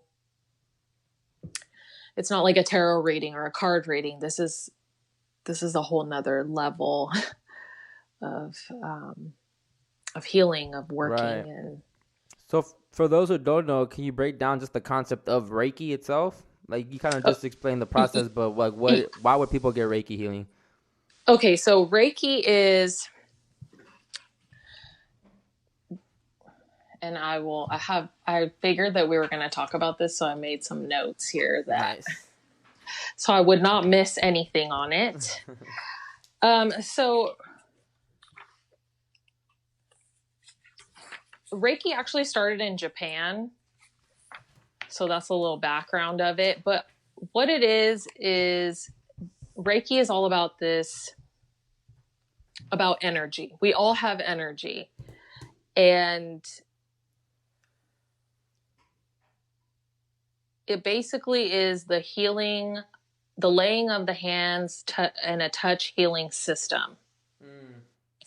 So some people might say, oh, you're going to like tap into someone's bad energy. But really, we're all energy. We all have energy. I'm just the conduit that receives the energetic life force that is Reiki, and I pass it on to you, per se. So Do you have to be well versed in it to do what you do, like you said, or can I do my own Reiki healing, or how do you know? Okay, so that's a great question. So with Reiki 1, so when I took Reiki level 1, it was just the exploration of understanding that everything has energy. You know, animals, plants, I have energy, you have energy. Every living body, every living thing radiates some type of warmth and energy. So when I took Reiki 1, the Reiki level 1, the way that I was taught is that you're just learning about how energy is in the body and feeling the difference of energy in your own body without practicing necessarily on anyone else. You can just practice on yourself. I practice Reiki on myself. I probably should practice on myself more, but it's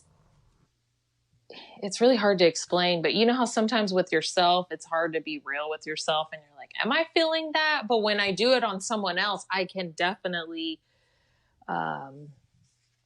feel the difference. But Reiki 1 is all about understanding the placement of energy, and how the beautiful thing about Reiki is that it's a totally positive thing. It can't cause you any harm. You can't harm somebody by doing Reiki. It's this very positive, energetic experience. But it's all it really is that there's energy all around, and you're tapping into this energy and just sending it. But I'm not depleting my energy by giving you Reiki, if that makes sense. Yeah, that makes sense. It's so, for me, Reiki is just such a interesting topic because I feel like I understand it more because I've experienced it. Right. And it's really hard for me to explain it to someone who hasn't experienced it. But really with Reiki 1, it's all about how to apply the energy, how to do self-healing, how to understand that there is this energetic life force that we can tap into that's all around us. Now, level 2, which I'm a level 2, I have not received my Reiki master. I'm just a level 2. Some people don't go on to their Reiki master because, so basically with how it's traditionally taught, if you are going to become a Reiki master, you definitely want to dedicate your life to it and teach it to others. And I feel like for myself, I have a lot of work that I still want to do before going into a Reiki master. But I definitely do enjoy it. And with Reiki level 2, it's, or some people call it the second degree of Reiki, you are able to do distance sessions. You're able to send Reiki to, for example, let's say there was a point in time in your life where you weren't feeling good. You can send Reiki to the past. You can send Reiki, let's say you're going to have a job interview and you know where you're going to have the job interview and the building and the address and everything. You can send Reiki to yourself on that day at that time. What?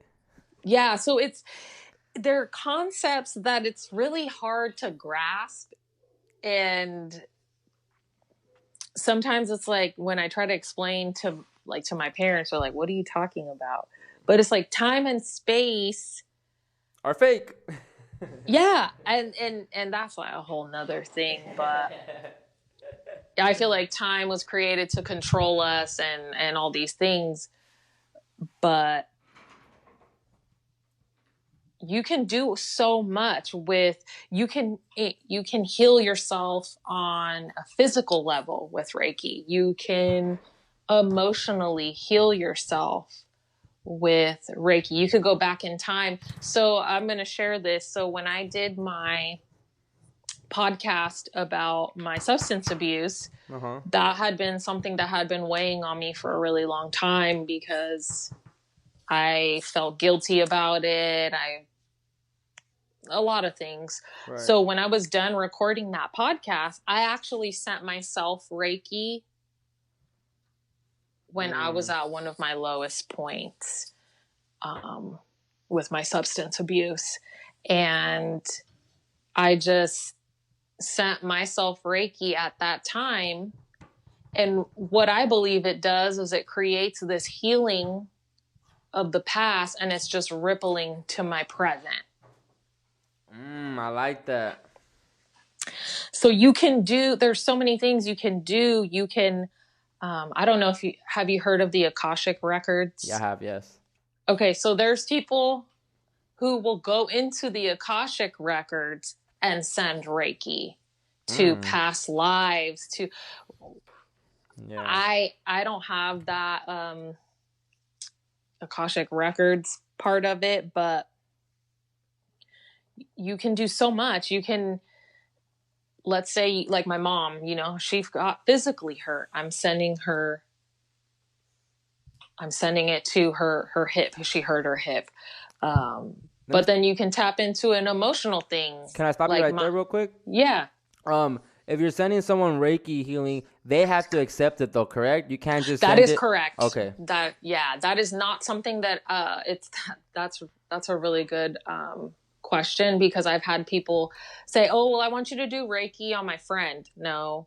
I need them to come to me. It's a big no-no to try to do Reiki on someone. Now, I've read about people who are, who are dying and things like that, and trying to get the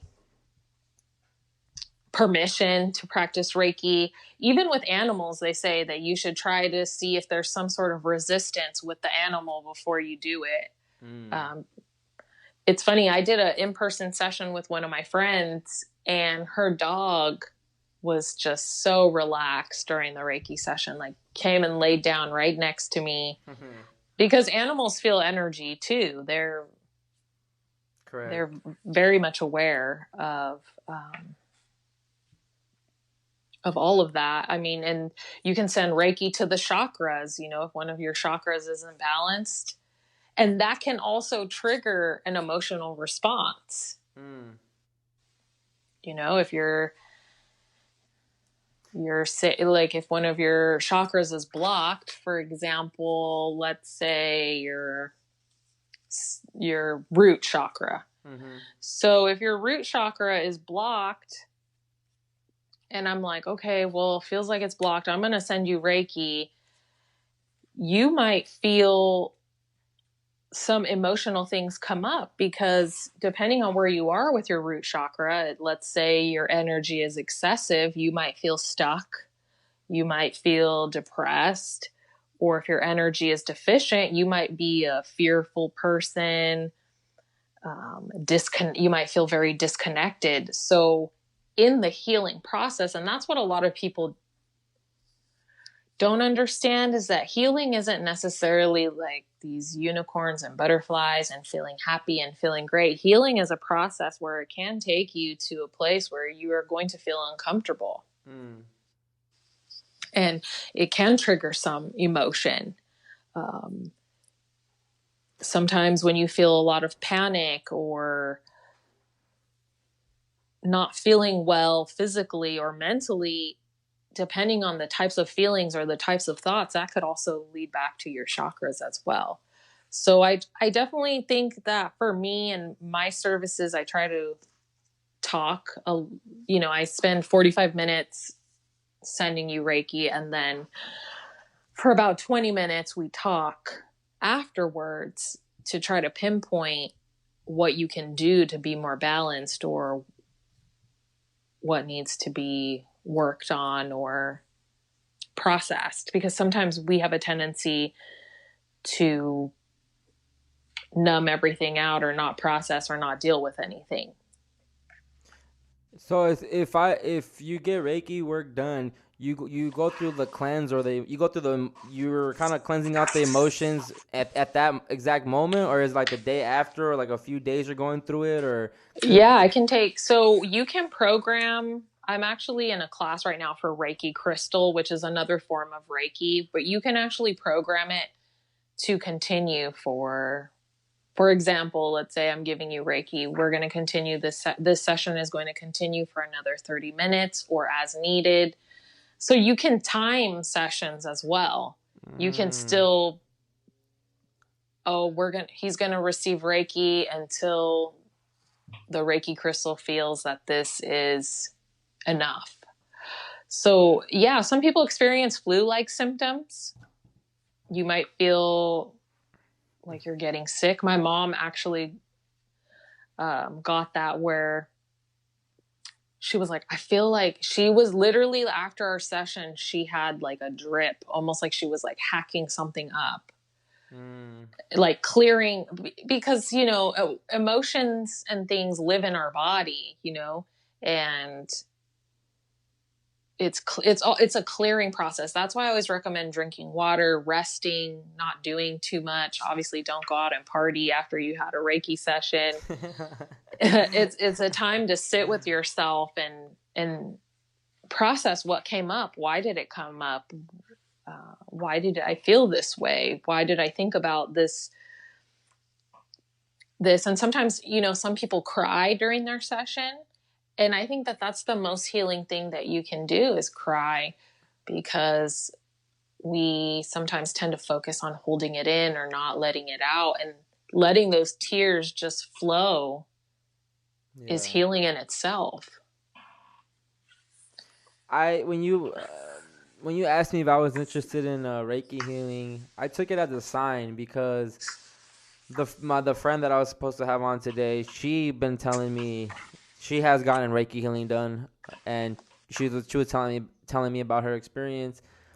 And the reason she was recommending it was because of what my story and what happened to me, in my house with the whole, the exorcism here and everything, and Mm-hmm. all this stuff going around here. And I have been experiencing spine problems since I turned 27. I had my Saturn return in October, and I've been experiencing back problems, and I've never had issues. I've never been in a car accident to where my back's gotten fucked up. So I started getting in my head like, if something on me, if it's something still lingering in the household, I started getting in my head, and I don't like to think too much into that because I feel like I'll create that. So for the most part, I don't think about that, but it has crossed my mind. So she was telling me, Chris, you should get some Reiki work done. You're gonna go through it for a little bit. She was telling me how she was going through it and how she felt sick, but then after she went through it, she felt amazing, and everything kind of just like felt different after that. So I don't know. I was taking into consideration, but I was still very. I'm not gonna lie. I was scared because I didn't want to. I didn't want to give that attention no more. That whole situation that had happened, I was like, I can't think about this anymore. I have to stop acting like. Because it was consuming my whole day. It was consuming my mind. It was the whole thing. It messed me up for a little bit. So I was like, and then me like, because I had another friend that was there with me that experienced that night with me, that she kept saying like, oh, she got Reiki work done too, like a week after that had happened, and she was like, you should come do it with me. And I was so over it, I was just so mad at everyone. I was just like, nah, I'm good, I don't even know who to trust anymore. Like I'm cool. Like I don't want to make this worse. I don't want this, I don't know. I didn't know what to think, so I kept avoiding it. So when you asked me, I kind of took it as like a sign, because I have been experiencing all this back stuff and everything. And it has crossed my mind, so I'm like, maybe some type of cleanse work would be nice.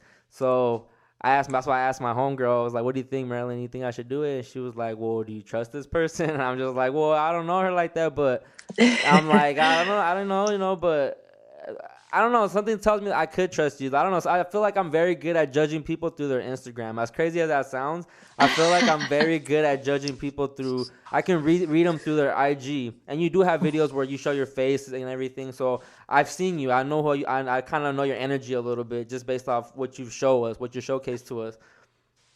So, but the fact that you were asked, it's not like I don't. It wasn't. I was searching for it, or I'm looking, so it came to me. So I look at that as a sign. So that's why I'm really considering it, even though I'm kind of scared about the whole going through it part because I don't want to feel sick. Yeah, and it's not like you're gonna be like, oh my. Everyone's different though, and it's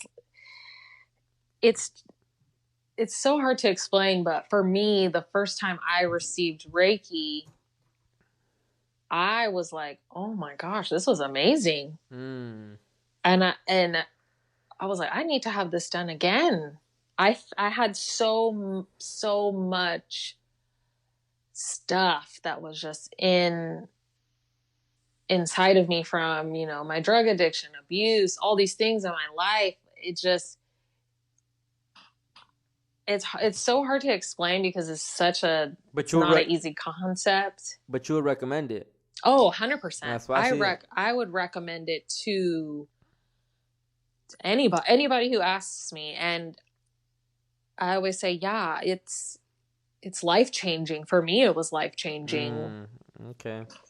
It's, I tell people, this is another way of explaining it. When you're a kid and you fall and you get hurt, like let's say you fall off your bike and you skin your knee, and your mom or your parent, whoever's like, oh, you got a boo-boo. You know how they always are like put their hand over it or give it a kiss, and then it's like, oh, you kind of feel better.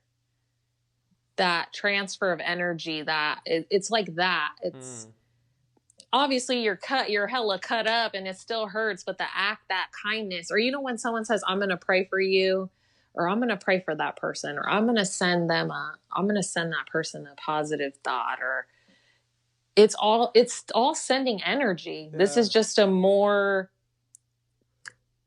not intense, but it's just that the life force energy is going through me. You're the channel. And I'm just the channel. Yeah. It's not, And this is really interesting because sometimes when I do tarot readings, I tap into energy in a different way, and I can sometimes sense like really negative energy. But with Reiki, it's I feel very protected because I am just the conduit passing the energy to you, this life force energy that is positive healing for you, that can't hurt you. But I like people to understand that healing isn't always going to be, oh, I feel great. Pleasant. There's been times where I've cried my eyes out after Reiki, and then I feel better. Yeah. You know, you might feel total peace during your session. Some people might feel later in the evening, you might cry, you might laugh, you might have a memory. It's all connected. Things that happen in your childhood could be affecting you, something traumatic that still needs to be processed. Yeah. It's definitely interesting. It's, physical health. I'm a firm believer that physical ailments and things have to do with our, spirit and emotional well-being. I feel like it's all connected. And although you stated that nothing physical had happened to your back, there could be something there something stored there that, yeah, some sort of energy that needs to be cleared. Yeah, 100%. Cause that's why I started telling I was talking to my mom about that. I'm like, Mom, because my mom knows what happened, and she was more so. When I tell her sometimes I feel like something's on me, she starts saying, "No, don't think like that. There's just too much love around you. There's your family loves you. There's too much love in this house, and then that there's just don't ever think like that. Because I'm out here always praying for you too and protecting you, and I understand that, and I tell her I get that, Mom, and I also don't dwell too much on that idea because I don't like think I'm not gonna create that. But it's just odd that I've never had back problems. I never had sciatica issues, and all of a sudden, since my birthday, since November, I've been going to the chiropractor 3 times a week. I'm gonna start going to my sessions again tomorrow. I've had like a 2-week hiatus, low key, because just figuring out some insurance stuff. But I go back again tomorrow. And then to go twice a week again to keep working on this thing and on my sciatica and just keep stretching, getting decompression on my lower back. And the only reason I think something like that, like something's on me or something spiritual or something like energy stuff, is because, like I said, it's just weird how it came out of nowhere. I'm not old. I'm 27 years old. Like like I said, I never fell on my back. I've never had an accident. Like, I've been in a car accident, but I didn't get injured in the car accident. I've been fine. I never was hospitalized, never experienced back. Like I said, the only thing that I can even think of is just that I started my position at work, and I became a stalker, and I started stalking and lifting heavier things. And I know that I'm not always taking into consideration proper way of lifting. So maybe that can be the reason too. But the fact that I got this fucked up where I was on bed rest, like I'm on disability right now. Like I just started walking again. Like when I got injured, this shit knocked me. My sciatica knocked me out. I was down for like a week, 2 weeks. I had to use a cane. This shit scared me. This shit fucked me up. And I'm like, why is this happening? How? Like, why is it getting this crazy? And now, thankfully, because of going to the chiropractor, and I didn't settle for the pills, I didn't settle for painkillers, I didn't settle for none of that. I went to the chiropractor, and shout out to my mom because she even helped me even pay for it, because it was just a lot that I was paying out of pocket. Because my insurance, a lot, yeah. My insurance only covered like $400, but my treatment, I've already spent like $3,000 at the chiropractor since November. Like this shit it's not cheap. And easily, but it's been helping me as I've been avoiding the pills and everything, and now I'm finally able to walk again. I'm able to bend down, twist, and everything. Like I'm back to normal again, and it's crazy. But I want to continue this treatment just so I can stay better for at least until I go back to work while I'm still on disability. And it just scared me, so that's why I was like, Mom, maybe something going on. Like I don't know, it's very weird and it's very odd. And since all that happened here in this house, and I did get it cleansed a little bit. I had someone come and cleanse it, but for the most part, I did. I just have that in my mind, and I don't know. Maybe something's lingering around. I don't know. Have you ever thought about getting acupuncture? I haven't. Hmm. That's crazy though. 'Cause I don't. That's just a needles in me. I'm already scared of needles, but damn, Really? I hate needles. I hate needles. That's my biggest fear. Needles and elevators. Interesting. I actually have a weird thing that I do in elevators. As a side note, I sometimes hold my breath in the elevator. What? Yeah, I don't know what it is. I can't be in an elevator with a lot of people. Oh, me either. I just Oh, hell I no. can't. I'd rather be by myself in the elevator or with one person, but I'll just immediately hold my breath. It's really weird. I'm picky on the elevators too. I go in. I'm not going to no parking garage elevators at all. I'll take the Mm-mm. stairs. Like I'm only taking elevators if I know I'm in Vegas, where obviously they're working 24/7 and people are attentive right away. Other than that, I'm not doing the little janky ones. Yeah, I just can't. The reason why I brought up acupuncture is because I've been going to acupuncture and I used to go to a chiropractor, but I feel like acupuncture really tapped in energetically where I needed. You know what? Have you ever heard of cupping? I have. That yeah, It all of works. that also it pulls and releases. There's a release with that. Mm. I feel, don't get me wrong, I loved going to the chiropractor and getting my neck cracked and my hips and all that stuff, but there is something energetic about getting acupuncture and cupping. I get it done once a month, both together. And it has really helped me with some ailments and things. But I also had sciatica, which I find really interesting. And I wasn't in a car accident or anything. And I had sciatica for a period of time. That shit took me out. I Yeah. was crying going through it. Like I never had to rely on people the way I had to rely on people that day. My mom she flew in just to take care of me.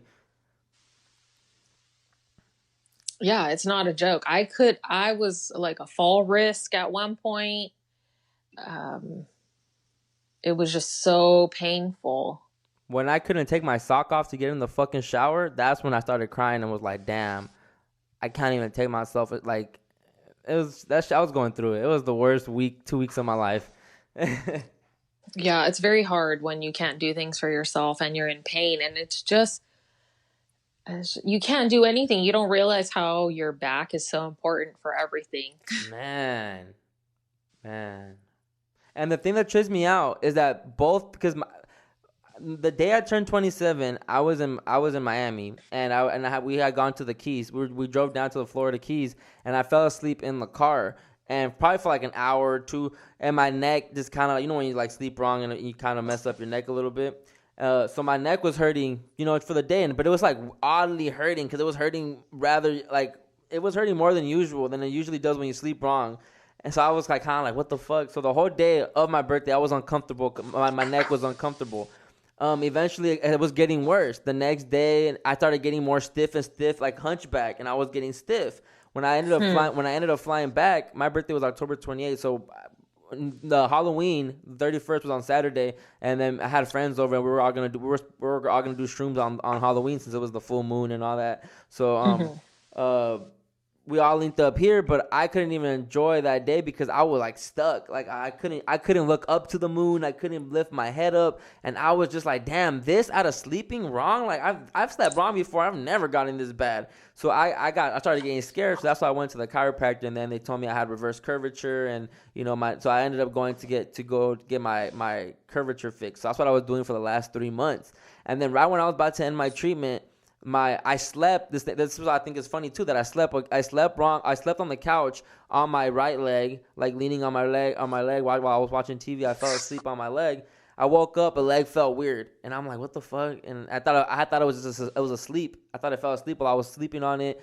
And so I walked to my room, go to sleep, and I wake up to go to work at 3 a.m, and my leg felt worse. And I'm like, damn, why does it still hurt? But I still ignored it because I thought maybe it's still because I probably slept on it wrong or something. I went to work. I was able to work, but that whole day it just kept getting worse. I left work early too because I couldn't even walk. I thought it was hurting to walk at one point. So I came home and then I was already going to my chiros for my neck stuff. So it was the next day I was gonna go. So the next day when I go, I couldn't even walk. I couldn't even drive there. I couldn't sit in my car. I couldn't sit down properly. I couldn't bend over. Nothing. You know, I can only lay down. And I was like, yo, all this off of sleeping wrong twice. Like that's why I started getting in my head. Like, what is really going on? Like, is someone trying to attack me spiritually? What the fuck? I don't know. It's just weird. Do you protect your energy on a daily basis? What does that mean? Like how? So this is what I do. When I wake up, I do my little, say what I'm grateful for. And then I'll be like, call on my higher self, angels, guides, spirit guides, ancestors. I call on my grandmas. That's what I do. And the angels, I'm like, please protect my energy. And I just, in my mind, I envision like a bubble around me. It could be a white bubble, a golden bubble. And I just say, have this light protect my energy so that no one can physically hurt me, mentally hurt me, no psychic attacks, no attacks on my energy. And that's what I do in the beginning of the day. I put myself in my little bubble. I definitely don't do that. Yeah, I don't know. That's what I do. No, but that's smart. I mean, I carry my crystals with me and shit, but that's it. I need to do more. I fell off, I was doing a lot more spiritual work, but I got to a point too where I just felt like, me believing in certain things, like I was just creating it. Like me not wanting to go do things on 7 days and not work out and shit like that. I'm creating that because I'm already thinking I'm gonna get injured, So there's certain things I just kind of just fell off a little bit because I just felt like I was getting too consumed with the spirituality stuff. And at the end of the day, I know I'm a good person. I'm putting out good intentions into the matrix. I'm putting out love. So I know that I'll get reciprocated. So I went back to just, enjoying life and not being caught up in all this. Oh, what day is it? What numerology do you... Even though I do apply it for the most part, it's funny because when stuff does happen, I'd be like, I check the numerology date and I'm like, it would be an 11 day or it would be this day or it would be that. Oh, yeah. Trust. On 11 days, I'm either dealing with an emotional person or I just feel really sensitive.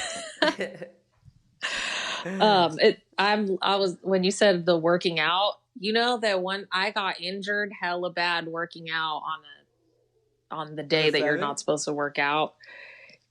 I literally was jumping rope and I have no problem jumping rope. I was jumping rope in the backyard working out and no joke, I pulled a muscle in my back and I was like, fuck this. I'm done. I'm not working out. Don't get me wrong. Like, trust me, when I was setting up my chiro appointments, they were not on 7 days. Trust me.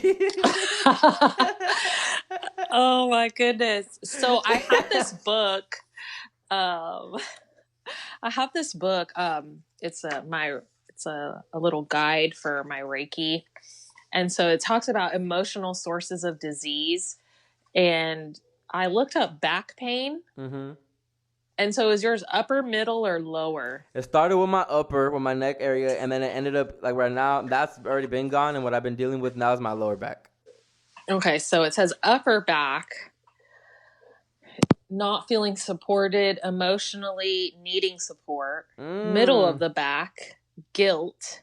Lower back is burnout, worrying about money. Yeah, wow.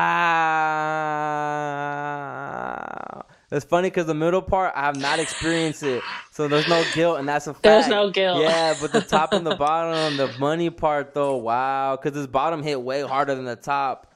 Uh-huh. It took me out. I couldn't walk. And I have been just having money in my mind. And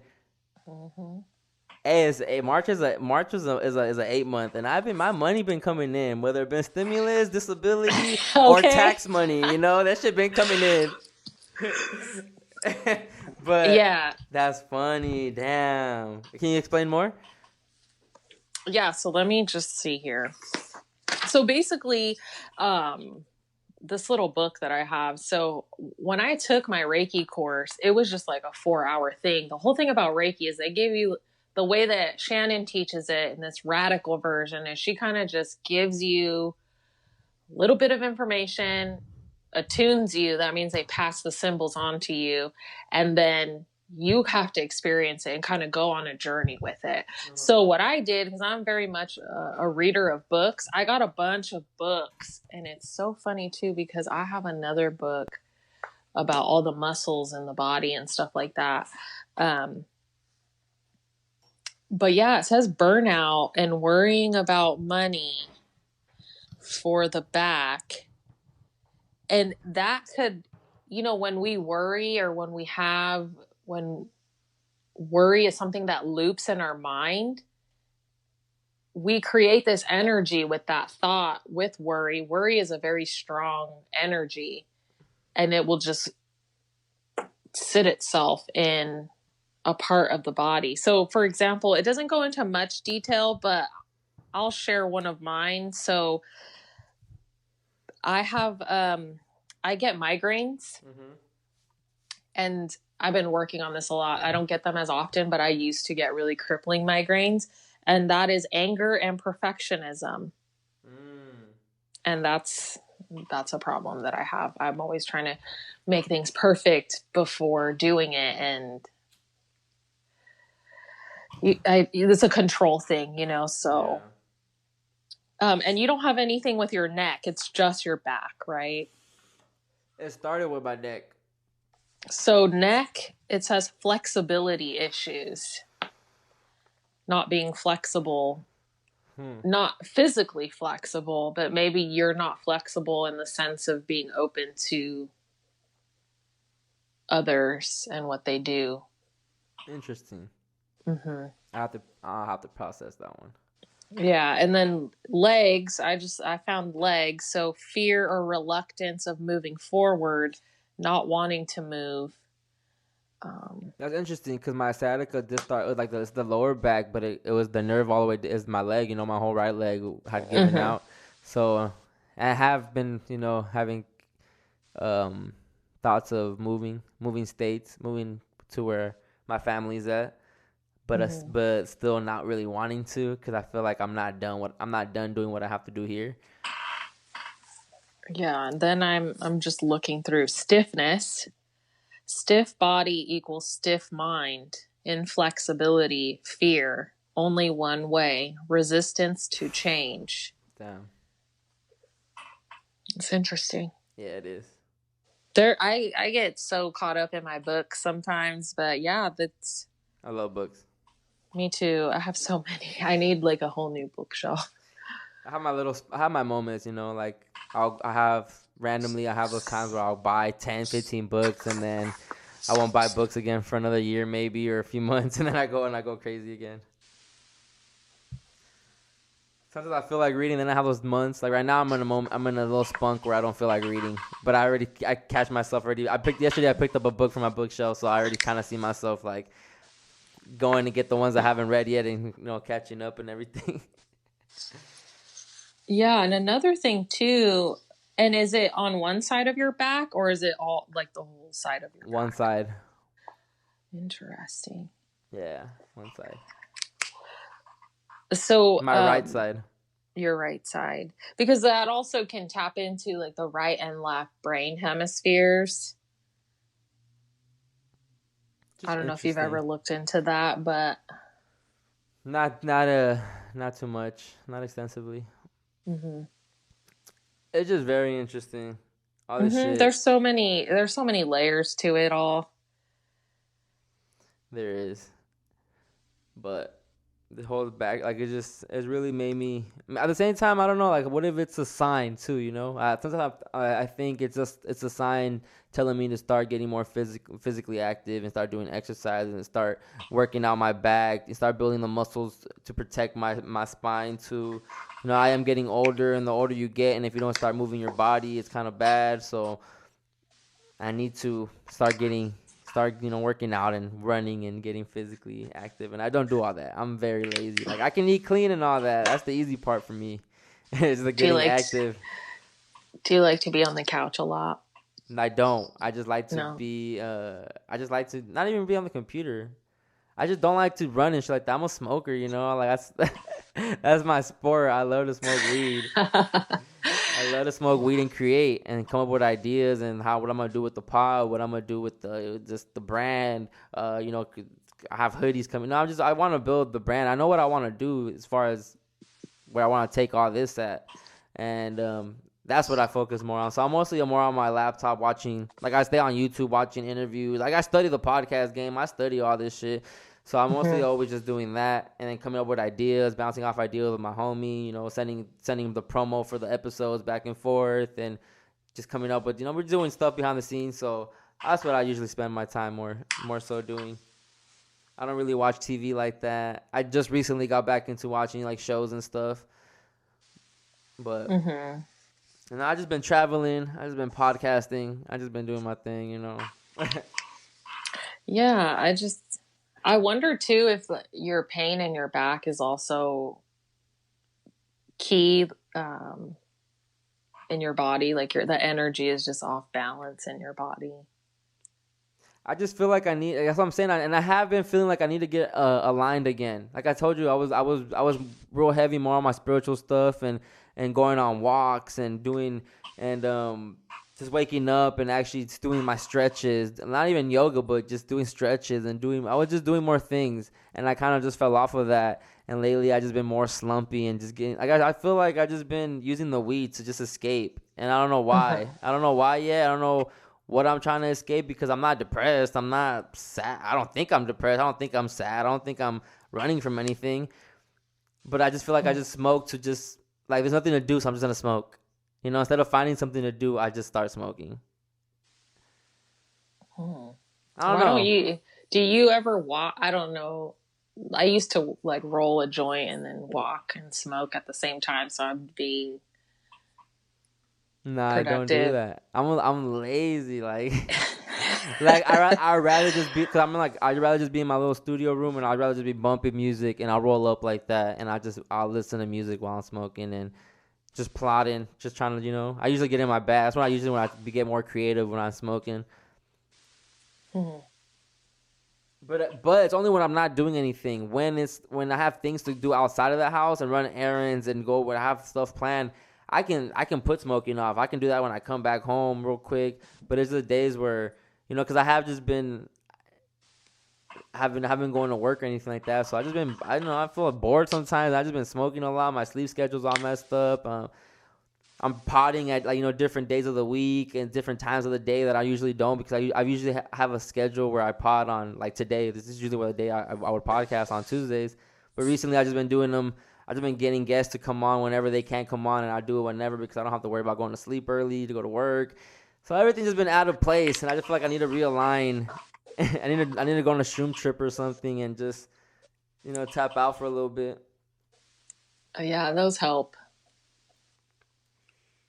Because I did that too recently. You know, I was after the whole, like, when Biden got elected and shit like that. I was just like over social media, and everyone asking me like, "Oh, what happened with Trump? What happened with Trump?" And I was like, "Man, I don't like. It's just, I'm over this shit. Like, it's all a fucking theater." So I stopped going on social media really, and I just started doing more things. You know, here. Whoa. And then I was going through what I was going through. I got injured, and then, you know, my parents were in town for a whole month basically, and so I was just chilling with them and chilling with family, and it was a lot of love this last February. You know, it was dope to just see a lot of people reach out and be like, "Bro, if you ever need anything, just reach out." And that's just me and my ego, you know. I learned a lot.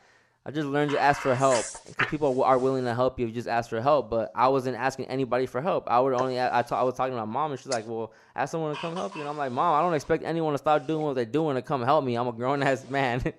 Like, I can't expect them to just stop doing." But it was just frustrating because I couldn't get out of bed. Like, I couldn't cook. I was eating just chips for 2 days because, like, that shit really hurt to stand up.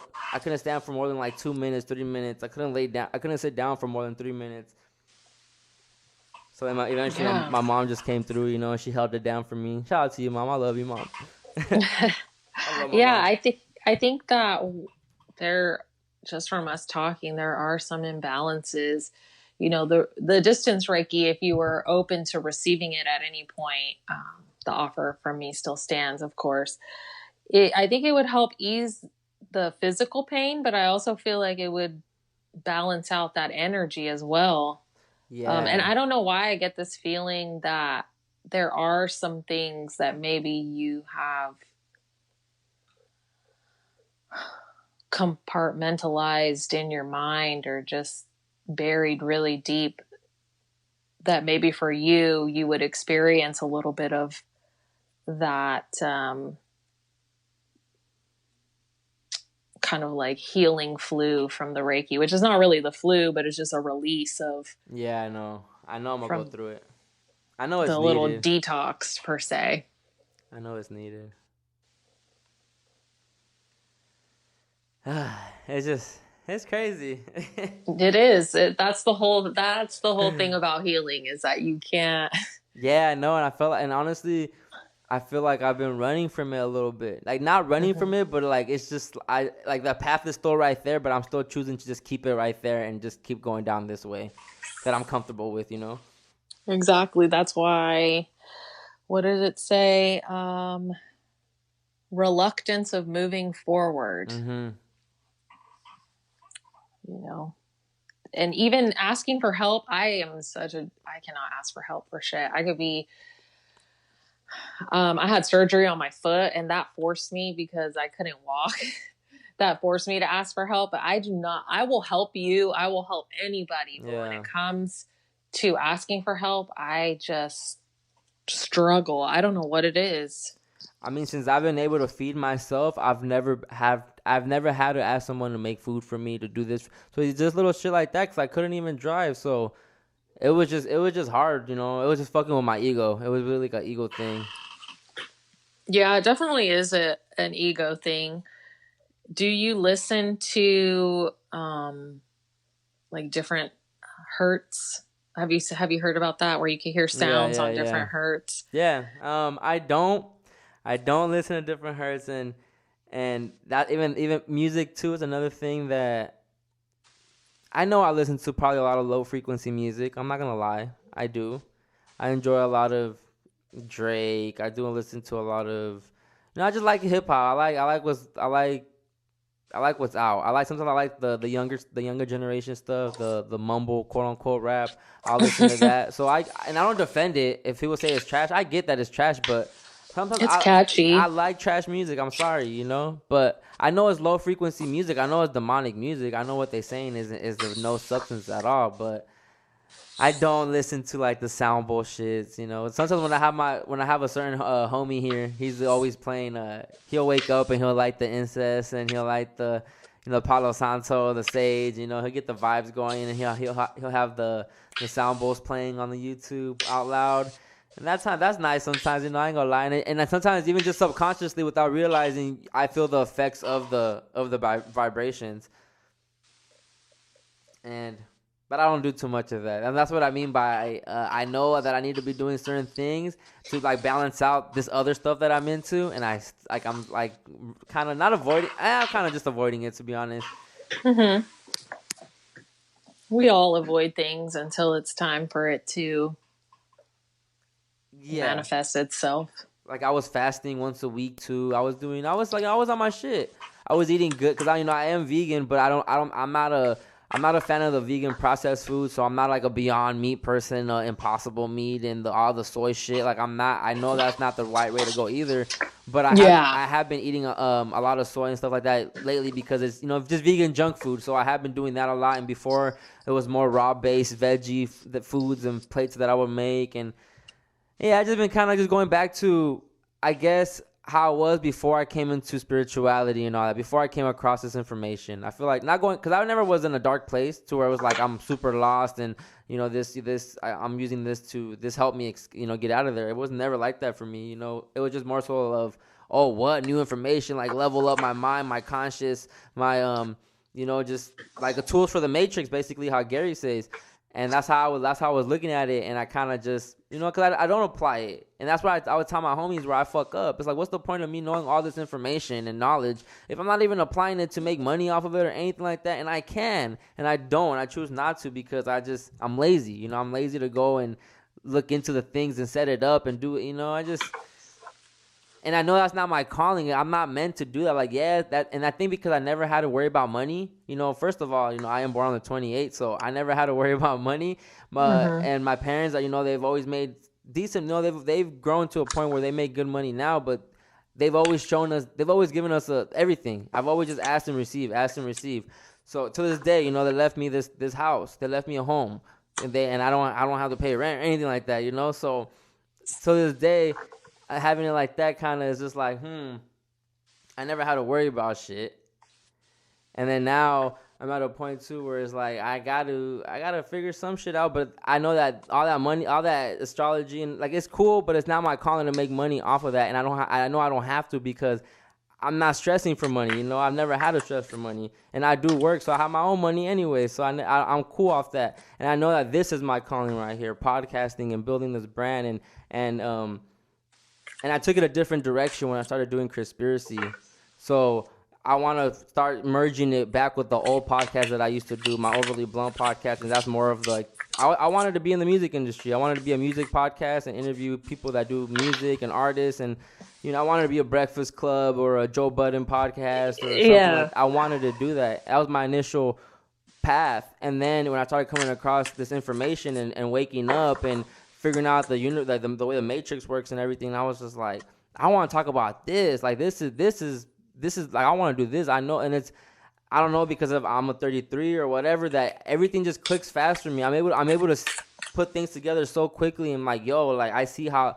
Yes, I see how this shit really we're being played. I'm seeing how these artists that I really look up to and I used to love are being used. They're puppets and they're agents and they're used to push agendas. I see all that shit, And I still talk about it. I still clown on these people. I still clown on Jay-Z, even though I love his music. I still clown on Kanye and I love his music, and Drake and I love his music. But now I'm getting to a point where it's like I know my lane. I'm supposed to bridge these two worlds together. This quote unquote truth seeking conspiracy spirituality world with this hip hop world, and I'm just figuring it out. I'm figuring it out how to maneuver through these things because you can't say too much or you'll get canceled. But at the same time, I don't really care because I'm not trying to be one of them either. I'm gonna just do me. I'm gonna figure it out. And so that's what I'm trying to figure out. And I know this is what I want to do full time. And since I've been on disability, I've actually been like, it's a glimpse of me. This life that I've been living these last 2 months is a glimpse of how I can live if I didn't have to go to work and I can just focus full time on building the brand. And I'm like, yo, I want to do this like full time, like for real. But eventually, it's a slow build. I see my following growing and my platform growing. So we're just on the way. The ball's rolling. Yeah, it's a process for sure. And we're going to just circle all the way back to your podcast then, because that's why it's just dope that you started your own podcast and people can hear you now and you can start relating with people. And hopefully you can, some of the people you do your Reiki healings on can come on your show and explain their, their experiences as well. Or shit, when I get mine, I'll go in there and talk about my experience. It's funny. I've had 2 people tell me that they would love to come on the podcast and share it. And I think that's the easiest way to explain Reiki is when you have someone who's had it done, who's never had it done before, talk about it, because that's why I wanted my friend on today, because she had it. She would have been the perfect medium for that. Yeah, because she could have given her, for myself, when I have Reiki done, I see things. I feel like I go into like a whole different. Wait, so you get someone else to do your Reiki, or you still do yourself? I do myself, but I like to have. I like Shannon to do my Reiki. Yeah, because she's a Reiki master and she's done it for so long, I feel like there's an intensity there. And I feel like I almost travel somewhere else when like a portal opens up or something when I'm having Reiki done. And consistently, how often do you do Reiki, or how often would people usually do it? Is it before anything like new in their life happens, or if they're just going through something, or... I myself, I'll practice on myself about once a month, and then I'll reach out to Shannon, every couple months or so and get it done. But you can do it as often as you would like. Some people get it done monthly. Some people do it every 2 weeks, just like you would a chiropractor or acupuncture, but I recommend allowing enough time for you to process everything that you felt in between sessions so that Yeah.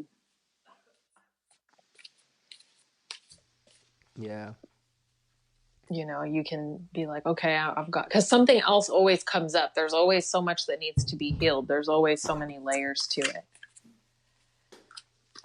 And yeah, the podcast is going to be a mix of me talking about experiences and having guests. I do want to have guests on, and then I do want to talk about tarot, and maybe once a month talk about a different tarot card. And my goal for people, and this is what I tell people, is that these are all tools, and ultimately I would love to empower people to be able to facilitate a lot of these things for themselves as well. Yes. One, I'm gonna give you one. I don't even know, you're not asking for advice, but one advice I would give you if you're starting your podcast is make them come listen to your podcast for you. Like, you need to be the center of attention. Because I know my show is really guest based, but that's because I did that on purpose. But when you do make it guest based, the people sometimes are just there for the guests. Yeah, and that's really. I probably would, if you got Reiki done, I would have you as a guest and maybe someone else, but I think I would keep it more just me. Yeah. No, I like how you started off, it is you. You started off, first episode real quick, and then this one was very, you're transparent and vulnerable, so it was dope. A dope beginning, and I think it's a good episode to start building off of, your story and just, tarot, however you're going to incorporate it. And, but before we get out of here, because we get already like almost two hours and a half in. I wanted you to pull some cards for me. If you can pull some cards for the I guess me. Yeah, fuck it. Let's just do me. Yeah, for you. Yeah, let's do me. Put yourself first. Yeah, let's do it. And I'm live reading, guys. Live reading. Tarot, and then I'm gonna pull a oracle card. You guys hear that card shuffling? Let's go. Let's see what the Matrix tells me today. Yeah, I like to. Ooh, okay. How many cards are we doing? I usually go with the flow. So, hi, flying out.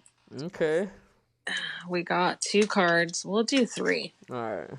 But we'll see what flies out, because I say that, and then a whole bunch might just want to fly out. Oh, there we go. See? And just like that. Dun, dun, dun. Dun, dun, dun. All right. So, let me get these all. Wow. Okay, so. Okay, so the first card is the Devil. Oh, I was not expecting that. So, the Devil. Oh, there's something on me. Oh my goodness, no. Do you really think that? Do you feel that sometimes? Do you physically feel that? Aside from your back pain, do you get some kind of... No, not physically, no. Okay. And I know that I have dogs and stuff. They're not tripping. There's no weird shit happening. Yeah, so, good. Nah, I'm not tripping like that. I'm not scared to be alone either at home. Okay. No. It's just weird because I just don't have the answers to why I'm getting back injuries, so I just kind of always jokingly pin it on that. I don't know. Damn, that's crazy. Yeah, so we got the Devil. So this is about self-imprisonment is what I'm getting. I think so. Self-imprisonment.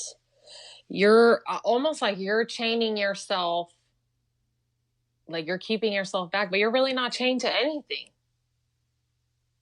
Like there's nothing that's holding you back except for you. That's true, though. I'd say that. It's there's no one physically holding Chris back. Yeah. There's nothing that you're tied to. There's no one that's, it could also be, also with the Devil, being imprisoned by material. So, or emotionally attached I think to people, money, what about smoking, drugs, what about sex. this? True. Well, sex, yeah, I kind of been doing my thing again lately, and Like you're getting a fix, like you need a fix, and that's yeah, yeah, I've been dabbling again. I've been being bad. I've yeah. been being bad again. I ain't gonna lie. And that, and maybe explore with that. Why is that? Why do you need that fix? Just being horny. But is there more to? You know what I mean? Is there more to it? Just a nut. You just want a nut. But I would say visit that. Think about it. You know, is it just a nut? Why? My flesh still controls me more. Yeah. The bondage of the flesh. Yeah, I'm still. Yeah. As much as I know, I control myself for the most part. You know, for the most part, I'm good. But there's just those times where I'm like, it don't hurt to just dabble this week. You know, like start dipping. You know, hit up your old things a little bit. But then you're done, and it's like, why did I do that? You know, and that's when I know it's because I'm just pleasing a demon. Mm-hmm. Yeah. I'm a Scorpio. I'm sorry. Yeah. You don't have to say sorry. I already know. If I had $1 for every time I pulled the devil card. So the next card is, we got the 8 of Cups. So I'm going to send you a picture too, so you can see these cards. But the 8 of Cups, it's someone walking away from all these accumulated cups. And cups are... Wait, I'm sorry, what was the card? 8 of Cups. 8 of Cups, okay. Mm-hmm.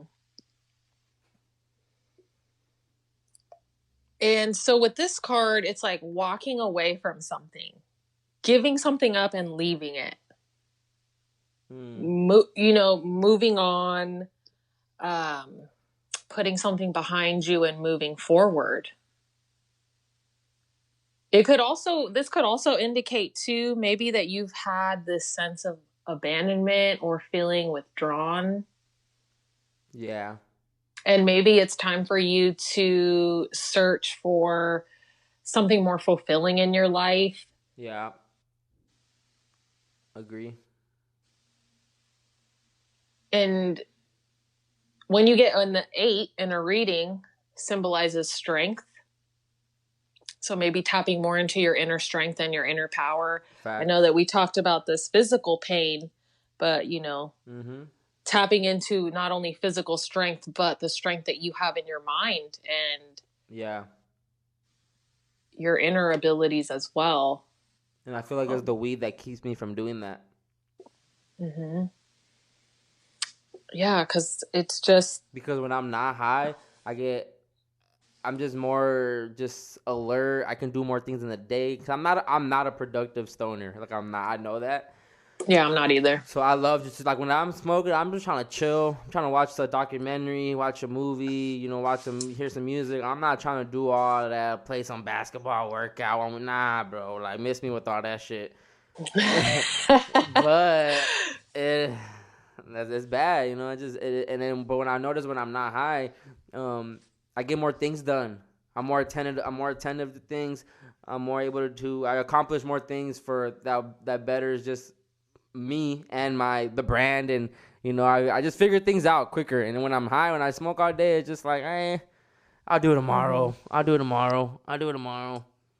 And it doesn't get done. Yeah, it's definitely reflecting and leaving behind. There's a moon in this card, so I always tap into tapping into your intuition. And my intuition tells me to stop smoking and take a break, and I'm ignoring it. And you got to walk away from it to move forward onto bigger and better things. Yes, I know. Like, I'm not saying weed's bad for me, but I just know that if I distance myself from it for a little bit, because I have before, and it's funny because... All right, go ahead. Okay, so the Judgment card is the 20th card in the tarot deck.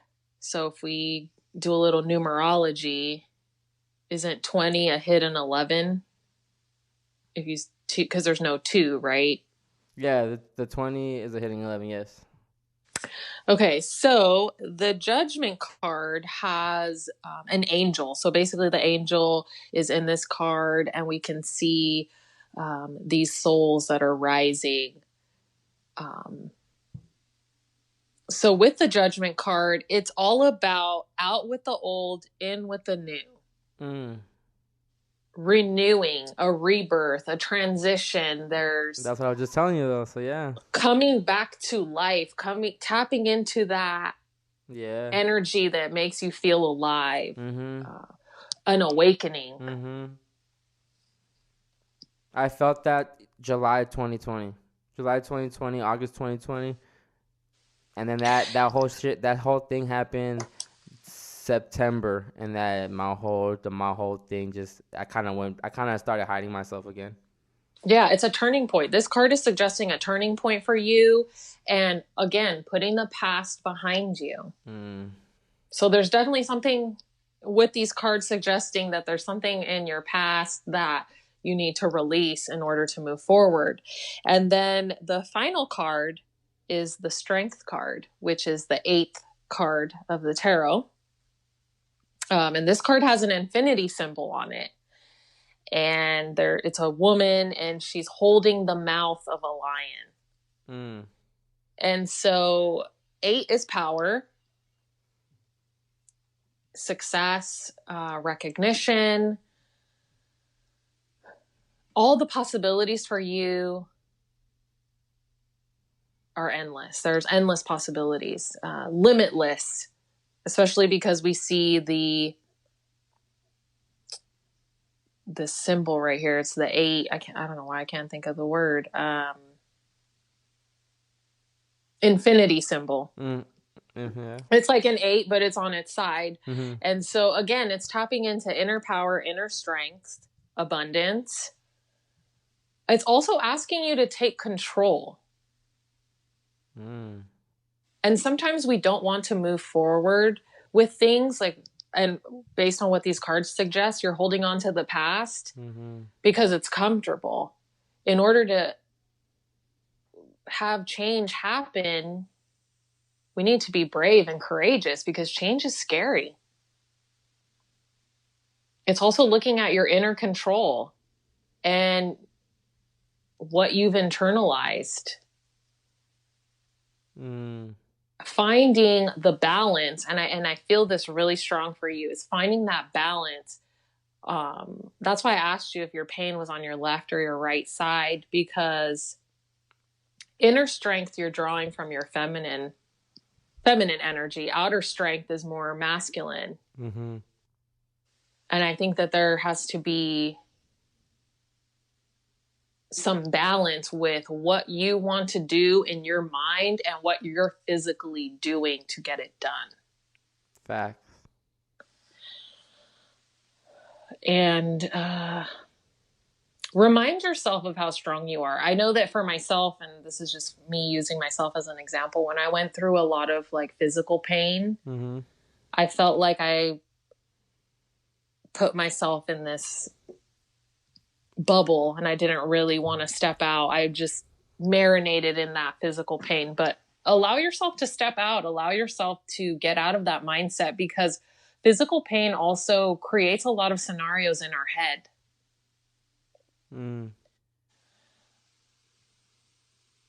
And just remind yourself of who you are. You're a beast. You're a lion. You got to be like, I am that man. It's sometimes we feel down and out, and you got to stand up again, and not on a physical, I mean on an emotional, and yeah, that's true. You got to get back up. But 2 8s and the 2 8s and an 11 in there. Your numbers too. Okay, I'm gonna pull an oracle card for you because I'm really curious. So, oracle cards are a little bit different. So, tarot cards have actual meanings. You know, it's a system. Each card has a meaning, and then you can tap in with that meaning and go from there. Because with tarot, you can memorize the meanings, and then there's more of a system. Tarot cards are more systematic, and oracle cards are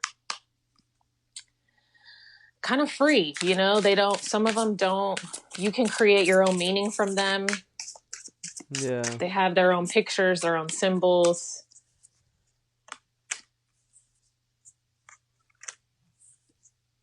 This is gonna be interesting. Yeah, it's going to be very interesting. What kind of deck do you have? So this is ooh, that one flew out. This is the Sacred Symbols Oracle deck by Marcella Kroll. And the card that flew out for you is Relief. Damn, that's crazy. Right when I said, what kind of deck is it? That shit popped off. Yeah. Release. Huh. Everything today is, all the messages I have been getting is just like, it is release and forget, like, just move on. Yeah. So with the Relief card, it is the end of suffering or hard times. A much needed break. Ooh, and then you know what you got too? That's crazy. You got the Water card and you got the Spiritual Cleansing card. Wow. Which, that one just solidified it. That's the last card you're drawing for me too. Like, that just solidified it. So, okay, let me see. And I love to let the cards fly out. Some people pick from the deck. I'll keep shuffling until they fly out, but that's just me. So the Water card is all about your emotions, connection to body of water. Maybe that would be healthy for you. Oh, yeah, I love the water. To visit a body of water. I mean, I know it's kind of cold, but getting your feet wet. Miami's been calling me, actually. Yeah, and just going to the ocean, that's so healing for me. Yeah. I always go to bodies of water. Taking a bath, even if you can't go to a body of water. And then spiritual cleansing. It's time for a spiritual cleansing of the body, mind, spaces, stuck energy, heaviness. That all needs to be moved. And in order for you to be able to move forward, you need to release these heavy and stuck energies in your environment. That sounds more correct. Stuck. I do feel like I have stuck energy in me. Yeah. Yeah. That's crazy. I'm always so amazed of how the cards just fly out and it's like, that's what it is. Yeah. Wow, this was definitely Healing with Nicole. This episode really became like a healing episode. That was dope. Yeah, it was great. Felt like this therapy. Was awesome. It felt like therapy. It's like therapy for both of us. Oh man, well Nicole, before I let you go, I really do appreciate you for the reading, for sharing your knowledge and your passion and your story and everything. It was nice getting to know you. Likewise, thank you so much. This was so nice, and it was healing for me too because I'm always afraid to connect with new people, and this was very, very good for me. I'm thankful. Where can they reach you at and where can they hit you up for services? I know you have 2 accounts. Let them know. So you can find me on Instagram at healing with Nicole it's at healing with Nicole _ I wish it was just Healing with Nicole. You can find me at healingwithnicole.net. You can find me on Twitter at Heal with Nicole. My email is healingwithnicole@protonmail. I'm open to emails, DMs. I'm always down to help in any way that I can. And you offer tarot, Reiki, and... I offer tarot readings and I offer oracle card readings. I do a combination just like I did with you today. I do those via email, and then I do my Reiki sessions via email. We do the setting up, and then we do a Zoom call at the end. I also pull oracle cards at the end of the Reiki session, And I usually let the person choose between certain decks that I have. And we kind of talk about it and things like that. But those are the services that I'm offering at this time. Yes, sir. There you guys go. So hit up Nicole, man, for real. She good people, man. I like her energy, and I enjoy the conversation. She's easy to talk to. Thank you. All right, Nicole. Well, I appreciate you so much. Thank you for coming on the show. Thank you so much. And they can also follow your podcast, Healing with Nicole, as well, right? That is correct. I'm on Anchor, Google Podcasts, wherever podcasts are played. And I wish you the best on your podcast journey from one podcast host to another. Thank you so much. And I wish you the best on your healing journey as well, and you becoming more of a healer, so. Thank you. I definitely will be in touch, and we'll definitely be talking. I'll hit you up soon for that healing, for that session. Yeah, anytime. Definitely open. Whenever you're ready is the right time. Okay, I appreciate you. Thank you, Nicole. Have a nice night. You're welcome. Bye. Bye-bye. Yes, sir, ski.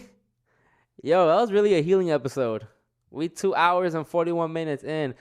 There was probably like a little hiccup in there somewhere. Stop recording. I'm sorry. But yo, that was interesting. She pulled some cards for me. That was interesting, man. Tarot, Reiki, relationships. Nicole, healing with Nicole, man. Not healing by Nicole, healing with Nicole, man. For real, for real. Be wary of who you're going to get services from. Hopefully, go listen to her podcast. Go listen to her podcast. I'm very good at reading through people, even when it comes to online. Be wary of who you're getting your readings from. Be very wary. Real ones don't say shit like that. Real ones don't express that they're scared to be vulnerable because people might not think they're authentic healers and shit like that. And it ain't about being a fool. It's not about being innocent. It's about knowing that you're healing. It's being aware that you have to heal and they have to continue to heal, and other people are also on this journey, and it's okay to fuck up. It's okay not to be perfect. That's why I really like little simple shit that she goes by healing with Nicole, not by Nicole, because she's healing as well too. But she's going to help you heal too. Maybe she has information that you don't know. Maybe she has certain knowledge that you don't know, and you can learn from her. I learned a lot from her today. She's a good listener. I was able to talk to her. I got real personal on this episode today. I was real vulnerable. I never really talk about my relationship side and just that side, my soft side. But I did, and I'm not mad about it. And I like that it happened organically and authentically. And I became a fan of Nicole, and I'm a fan of her. And hopefully you guys really enjoyed what she has to offer, because I really did.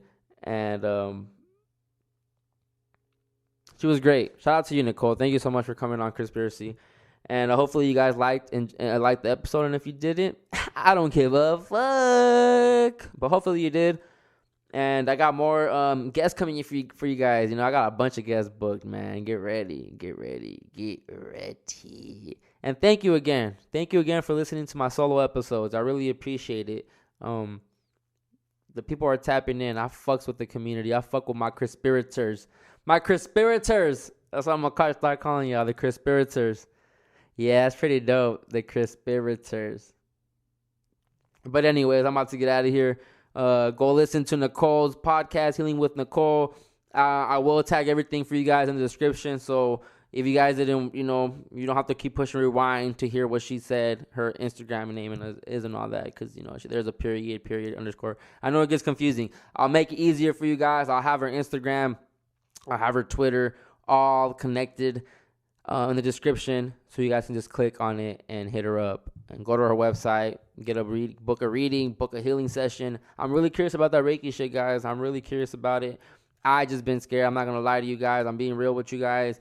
But I'm gonna do it, and if I really enjoy it, I'm gonna come back on this pod, and I'm gonna tell you guys to go do it for real. So, but if you have been thinking about it and maybe she convinced you, hit her up.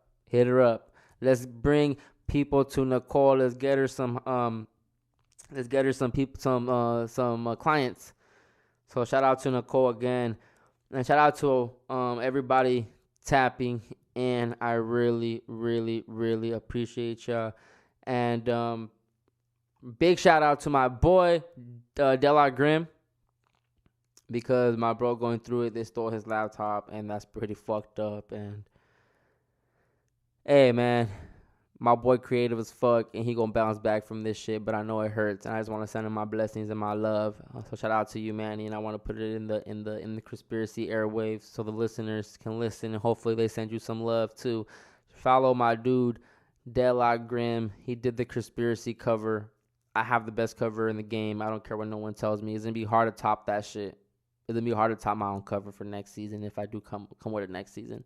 Wink, wink. But stay tuned. I got more shit coming for you guys. This Friday, what is this Friday? Today's the what? So the 19th, March 19th, I will be on a YouTube live with Cujo and Eyes. So you guys should tap in for that. Be on the lookout for that. I'm going to start going crazy on the appearances. I'm going to start being more active live. And I'm going to turn up on you guys. So stay tuned. I'll see you guys next week, man. CHRISPIRACY. Okay. Grab your folders in your bags. It's the end of class. Good looking CHRISXMATT. We'll be sure to make it back for the next session that you're hosting. See you right in the next showing. Grab your folders in your bags. It's the end of class. Good looking CHRISXMATT. We'll be sure to make it back for the next session that you're hosting. See you right in the next showing.